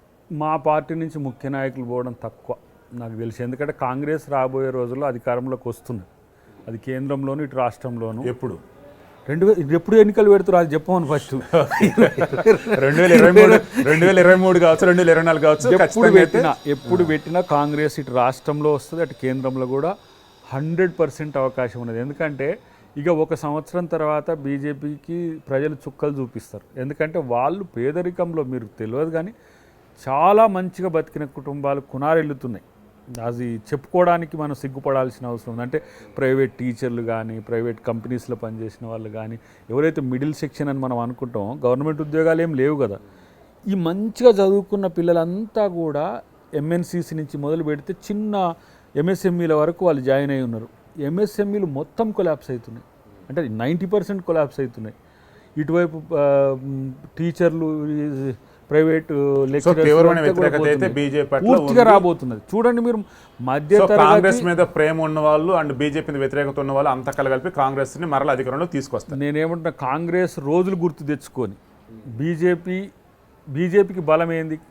మధ్యతరగతి, దిగువత మధ్యతరగతి. వాళ్ళు చాలా ఆశలు పెట్టుకుని ఉన్నారు, కానీ ఇప్పుడు ఆశలన్నీ గల్లంత అవుతున్నాయి. డెఫినెట్గా కాంగ్రెస్ పార్టీ చేసిన మేలు వాళ్ళకి గుర్తొస్తున్నది కాబట్టి వాళ్ళు వస్తే కనీస బతుకు భద్రత ఉంటుందనే ఆలోచన కూడా ఉంది. బట్ చాలా చోట్ల, చాలా రాష్ట్రాల్లో ప్రాంతీయ పార్టీలతో పొత్తులు పెట్టుకొని వాళ్ళకన్నా తక్కువ సీట్లు సాధిస్తోంది కాంగ్రెస్ పార్టీ. ఒకసారి జూమ్ వచ్చిందనుకోండి, ప్రాంతీయ పార్టీలతో కలిసి రావచ్చు, మొత్తంగా కాంగ్రెస్ ఏకపక్షం కూడా రావచ్చు. అంటే బీజేపీ వచ్చింది కూడా అట్లనే కదా. Okay, right. తమిళనాడులో డిఎంకేతో పొత్తు పెట్టుకొని ముందుకెళ్ళబోతున్నారు కదా, సో అక్కడ ఎన్ని సీట్లు ఎక్స్పెక్ట్ చేస్తూ ఉన్నారు? నేను అనుకుంటున్న మినిమం 35-40 సీట్లు అక్కడ రావచ్చు. నేను ఈ మధ్య కొంచెం ఇటు మనకు ఆంధ్రప్రదేశ్ అనుకున్న కొన్ని జిల్లాలతో కొన్ని కార్యక్రమాలు చేస్తున్నాము. సో కాంగ్రెస్ మీద కొంచెం ఫేవర్ పెరిగింది. రాహుల్ గాంధీ అక్కడ కాన్సన్ట్రేట్ చేయడం ఒకటైతే, డిఎంకే కూడా పోయినసారి ఎంపీ ఎలక్షన్స్లో పాజిటివ్ రిజల్ట్ వచ్చింది. తర్వాత డిఎంకేకు కాంగ్రెస్ పార్టీకి భావసారూప్యత ఉన్నది, రాజకీయ కార్యాచరణలో కలిసిపోయే అవకాశాలు మెండుగా ఉన్నాయి, జార్ఖండ్ మాదిరి. ఇప్పుడు హేమంత్ సోరెన్ తర్వాత నేను జార్ఖండ్ అప్పుడు ఎలక్షన్ ఇన్ఛార్జ్ ఉంటే నేను చెప్పిన అప్పుడే, మనం కనుక జేఎంఎంతో కలిసిపోతే అధికారం మనదే అని చెప్పి ముందే ప్రిడిక్షన్ చేసినాం మేము జిల్లాలు తిరిగేటప్పుడు. అది ఎమికబుల్గా మనం దాన్ని కోఆర్డినేట్ చేసుకోగలిగినాం, జేఎంఎంకే మనం పూర్తి బాధ్యతలు ఇవ్వగలిగినాం, ఈజీగా వచ్చింది. ఇప్పుడు స్టాలిన్తో మాకుండే నేపథ్యం చాలా ప్రిజాంట్గా ఉంటుంది. సో అక్కడ నష్టం ఏం రాదు నాకు తెలిసి. ఆడ మాకు 35-40 సీట్లు ఈజీగా వాళ్ళు ఏది మన డిఎంకే వాళ్ళు కనుక ఇవ్వగలిగితే ఈజీగా వస్తాయి. నెక్స్ట్ మీ దగ్గరికి వచ్చినట్టయితే, మీరేమో ఎప్పుడు చూసినా సరే టీవీ డిబేట్స్లో పార్టిసిపేట్ చేస్తూ ఉంటారు, ఎక్కువ హైదరాబాద్లో ఉంటూ ఉంటారు. మీ తుంగతుర్తి నియోజకవర్గంలో ఇన్ కేస్ తర్వాత మీరు వెళ్ళి కంటెస్ట్ చేయాలన్నా, గెలవాలన్నా ఏం చెప్తారు అక్కడ వాళ్ళకి? అసలు ఇప్పుడు నియోజకవర్గంలో వచ్చావా, మా సమస్యలు చూసావా? నేనైతే ఈ 2 సంవత్సరాల్లో చాలా తక్కువ సార్లు పోయినా. దానికి కారణం లోకల్ పార్టీలో ఉన్న చాలా ఇబ్బందులు, అది ఈ మధ్య చాలా ఇష్యూస్ కూడా అయినాయి, నీకు తెలుసు. నేనేమంటున్నా అంటే, నాదైన రాజకీయం అనుకున్నప్పుడు నాదైన వ్యక్తిత్వంతో ఉండే వ్యక్తులు ఉండాలి. నేను అది కోరుకున్న పార్టీని అది అకామిడేట్ చేస్తారు తొందరలో. ఇప్పుడు నాతో కలిసి పనిచేసేవాడు ప్రత్యర్థి దగ్గర పోయి ఉన్నాడు అని అంటే నేను ఎంత బలహీనపడతా, రేపు అదే సెట్ బ్యాక్ అవుతుంది. ఇప్పుడు పోయినసారి కూడా కొంత లుకానాస్ అవే జరిగినాయి. ఇప్పుడు మా పార్టీలో ఉండి ఇండిపెండెంట్గా పోటీ చేసి వాళ్ళ పార్టీలకు ఉప్పందించుకుంటూ ఇక్కడ నిధులు తీసుకుపోయి అక్కడ ఖర్చు పెట్టిన దగులు బాచీలు కూడా ఉన్నారు. సో నేను మళ్ళీ రాజకీయం చేస్తే స్వీయాస్తిత్వంతో చేస్తాను, నాదైన పద్ధతితో చేస్తాను. నన్ను ప్రజలు హర్షించే విధంగా రాజకీయాలు చేయాలి తప్పితే ఎవరి చేతుల్లో పార్టీని పెట్టి నేను ఆడబోయి ట్యాక్స్ పేయర్గా ఏదో లేదంటే రెంట్కు పోయి ఇంట్లో ఉన్నట్టు ఉండడానికి నాకు ఇష్టం లేదు. తుంగతుర్తి నా గడ్డ, నేను పుట్టిన గడ్డ, నేను ఉన్న గడ్డ. నా దాని దగ్గర నాదైన రాజకీయం ఉండాలి. నాకు మండల పార్టీలు ఉండాలి, నా గ్రామ శాఖలు ఉండాల్సిన అవసరం ఉంది. నా నియోజకవర్గంలో ఇంకో ఆధిపత్యం ఏంటి? ఇప్పుడు ఆయన ఎవరికో ఎల్లయ్య ప్రాపకంతో నేను ఎందుకు గెలవాలి? ఆ దాంతో నాకు వచ్చే ప్రయోజనం, నేను బానిస రాజకీయ నాయకుడిని కాదు. అది కాకపోతే ఇప్పుడు నేను ఇంత కొట్లాడాల్సిన అవసరం రాకపో. నేను అంటుంది అదే, ఇప్పుడు తుంగతుర్తికి సంబంధించి మీరు అపోజిషన్లో ఉన్నా సరే మీరు వారికి ఒక నమ్మకాన్ని ఏ రకంగా కలిగిస్తారు? నెక్స్ట్ ఎలక్షన్స్లో ఏ రకంగా గెలుస్తారు? డెఫినెట్గా ఇప్పుడు నేను నాదైన కమిటీలు వేసుకోబోతున్న తొందరలోనే. నేను నా దగ్గర ప్రతి గ్రామాన్ని, ప్రతి వాడని కూడా నేను టచ్ చేస్తాను. నాకేం టైం లేక కాదు కదా. నేను రాజస్థాన్కి పోయి నేను తిరిగి వస్తా, కర్ణాటక పోయి తిరిగి వస్తా, లేకపోతే ఉత్తరప్రదేశ్ పోయి తిరిగి వస్తా. నా 140 గ్రామాలు, నా 9 మండలాలు నేను తిరగలేనా? నాకు కూతవేటు దూరం గంటన్నరలో నా నియోజకవర్గంలో పడతా. ఇక్కడి నుంచి కుయ్యమంటే గంటన్నరలో ఆడ ఉంటా. మీరు అన్నారు కదా డిబేట్లు, 7:30 to 8:30, 9కి టిఫిన్ చేసుకుంటే 11కి నేను ఆడ ఉంటా. ఓకే, నాకేం పెద్ద సమస్య కాదు. ఏది ఇక్కడ నేను పార్టీని బతికించుకోవాలి, అక్కడ నేను బతకాలి. అది నాకు ముఖ్యం, నా క్షేత్రం నాకు ముఖ్యం. కానీ నా క్షేత్రంలో అన్ని కొంచెం ముళ్ళులు ఉన్నాయి, లేకపోతే పల్లేరుగాయలు ఉన్నాయి, వాటిని కూడా తీసేసుకోవాలి కదా. సో దయాకర్ గారు వచ్చేటప్పటికి విద్యార్థిగా కంటిన్యూ అవుతూ ఉన్నారు, అన్ని చదివేస్తూ ఉన్నారు, ప్రపంచ జ్ఞానం తెలుసుకుంటూ ఉన్నారు, రాజకీయాల్లో ఉంటా ఉన్నారు. మరి ఎలా డబ్బు ఎలా? ఇల్లు మా ఆవిడ ఉంది కదా. ఓకే, కుటుంబం కొరకు ఆమె, సమాజం కొరకు నేను. ఏం చేస్తుంటారా ఆమె? టీచర్ కదా, టీచర్. నేను నా కాస్ట్ ఆఫ్ మూమెంట్ చాలా లో ఉంటుంది బ్రదర్. ఇప్పుడు కదా, ఇప్పుడు నేను నా స్వీయ ఆర్థిక వ్యవస్థను తయారు చేసుకుంటున్నా. ఇప్పుడు నేను వ్యాపారాల కొరకు ప్రయత్నం చేస్తున్నా. నేను పెద్ద ఎత్తున సంపాదించాలి, ప్రజలకు పెట్టాలి, ఇది నా లక్ష్యం. ప్రజల సొమ్ము మాత్రం తిన, ఇది మాత్రం రాసుకున్నా. ఒకవేళ రాజకీయమైనా చేయను. సో ఇందాక ఒక పదం ఉన్నారు, పెద్ద ఎత్తున సంపాదించాలని. పెద్ద ఎత్తున సంపాదన అన్నప్పుడు ఆటోమేటిక్గా కొన్ని అడ్డదారులు తొక్కాల్సి ఉంటుంది మన సమాజంలో. నెవర్ లీగల్ కంపెనీస్, లీగల్ వ్యాపారం నీకు రేపు గ్రూప్ ఆఫ్ కంపెనీస్ నువ్వే చూస్తావు. అప్పుడు అక్కడికి కూడా నువ్వు వస్తావు. ఇప్పుడు ఇక్కడికి ఎట్లా వచ్చినావు, నేను చేస్తున్న వ్యాపార కేంద్రానికి ఎట్లా వచ్చినావో రేపు అక్కడికి కూడా వస్తావు. నిజాయితీగా సంపాదించి ప్రజలను ఎట్లా ఆదుకోవచ్చో కూడా చెప్పాల్సిన బాధ్యత నా దృష్టిలో ఉంది. రేపు నేను ఎగ్జాంపుల్ చెప్తున్నా, ఒక సినిమాలో నటిస్తున్నా, దానికి వచ్చిన పైసలు కూడా ప్రజలకు పెడతా. ఇప్పుడు చెప్తున్నా, కన్స్ట్రక్షన్ వాటికి సంబంధించి చేస్తా. కొన్ని కంపెనీలు వేరువేరుకి ఇప్పుడు చెప్పడం మంచిది కాదు, మరి ఇది ఏదో డాకా బజాయించినట్టు ఉంటుంది. కానీ సంపాదించడం నా ప్రధాన లక్ష్యంగా పెట్టుకున్న ఈ 2 సంవత్సరాలు. సంపాదిస్తా, ప్రజల కోసం వెచ్చిస్తా, ప్రజల్లో గెలుస్తా, ప్రజల్ని గెలిపిస్తా. ఇది నా లక్ష్యం. నేను సోకాల్డ్ ఏదో ఇప్పుడు ఒక మాట మనం అనుకుందాం, మనం యువకులం కాబట్టి, ప్రజల యొక్క సొమ్మును తిని సంతోషంగా మనం కంటి నిండా నిద్రపోగలుగుతామా? కష్టం. అంతకంటే మూర్ఖత్వం, అంతకంటే దరిద్రం ఇంకొకటి ఉంటుందా ఈ దేశంలో? మనలాంటి యువకులం మనమైనా మారకపోతే రాజకీయం ఎప్పుడు మారుతుంది? మనమే పొంకనాలు కొడుతున్నాం, సమాజం ఇట్లా ఉండాలి, సమాజం ఇట్లా ఉండాలని. పేదోని నోటికాడి కూడును కొల్లగొట్టి వాడు బంగళాలు అనుభవిస్తూ నేను నాయకుడిని అనుకునే నాయకులందరూ ఆత్మపరిశీలన చేసుకోవాలి. కనీసం నువ్వు బిర్యానీ తింటే గంజి కన్నా సెక్యూరిటీ లేదు కదా ఈ దేశంలో 30 కోట్ల మందికి. వాళ్ళ యొక్క ఎజెండా నాది కావాలి. వాళ్ళ కొరకు నేను సంపాదించేది పెడతా, వాళ్ళ కొరకు నేను ఎక్కడ పెడతారు? మీ నియోజకవర్గంలో పెడతారా? లేదు అంటే నా నియోజకవర్గానికి న్యాచురల్గా నువ్వు అన్నట్టు 25 లక్షలు పెట్టుకుంటా according to election commission. At the same time I'm not even Thungathurthi.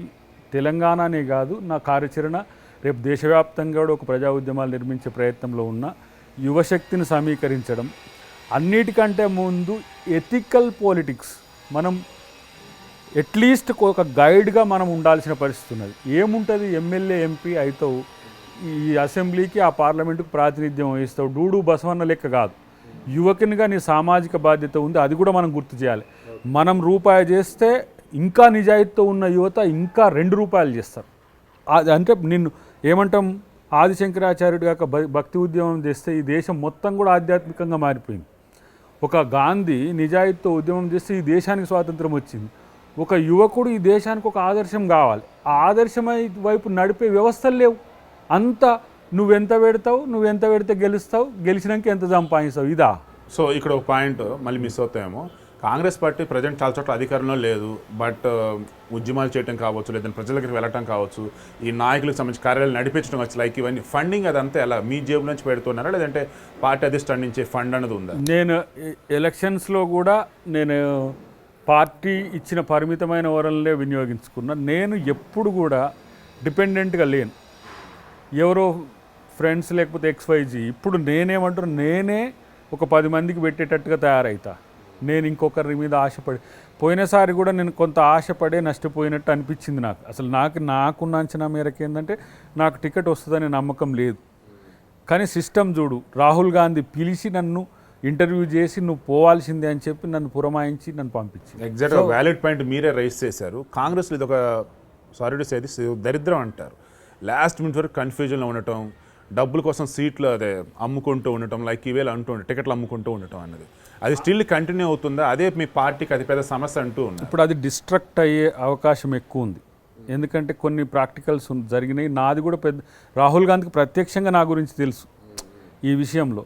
ఎందుకంటే జాతీయ స్థాయిలో ఉద్యమాలు చేసినాం మేము. తనను కూడా అదేంది మన పార్లమెంట్ దగ్గర జరిగిన సమావేశానికి పిలిచినాం.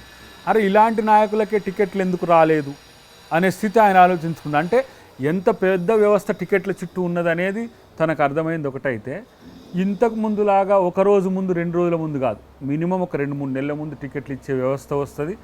నాకు తెలిసి ఇంకా కొంచెం అడ్వాన్స్ అయ్యి తను కనుక ఇనిషియేషన్ తీసుకుంటే ఒక 1 ఇయర్ ముందో 6 months ముందో కూడా క్యాండిడేట్స్ని డిక్లేర్ చేసే వ్యవస్థ కూడా రావచ్చు. ఎందుకంటే అటువంటి వ్యవస్థలను మనస్ఫూర్తిగా కోరుకుంటున్నా. త్వరలో స్వయం సమృద్ధి ఉన్నటువంటి అద్దెంక దయాకరణ మేము చూడబోతున్నాం, చూస్తామనే ఆశిస్తూ ద బెస్ట్ వేలో మీరు అనుకున్నటువంటి నిజమైనటువంటి ప్రజాస్వామ్య విలువలతో కూడిన రాజకీయాలు ముందుకు వెళ్ళాలని, అందులో అద్దెంక దయాకర్ క్రియాశీలక పాత్ర పోషించాలని మనస్ఫూర్తిగా కోరుకుంటూ I wish you all the best and thank you sir.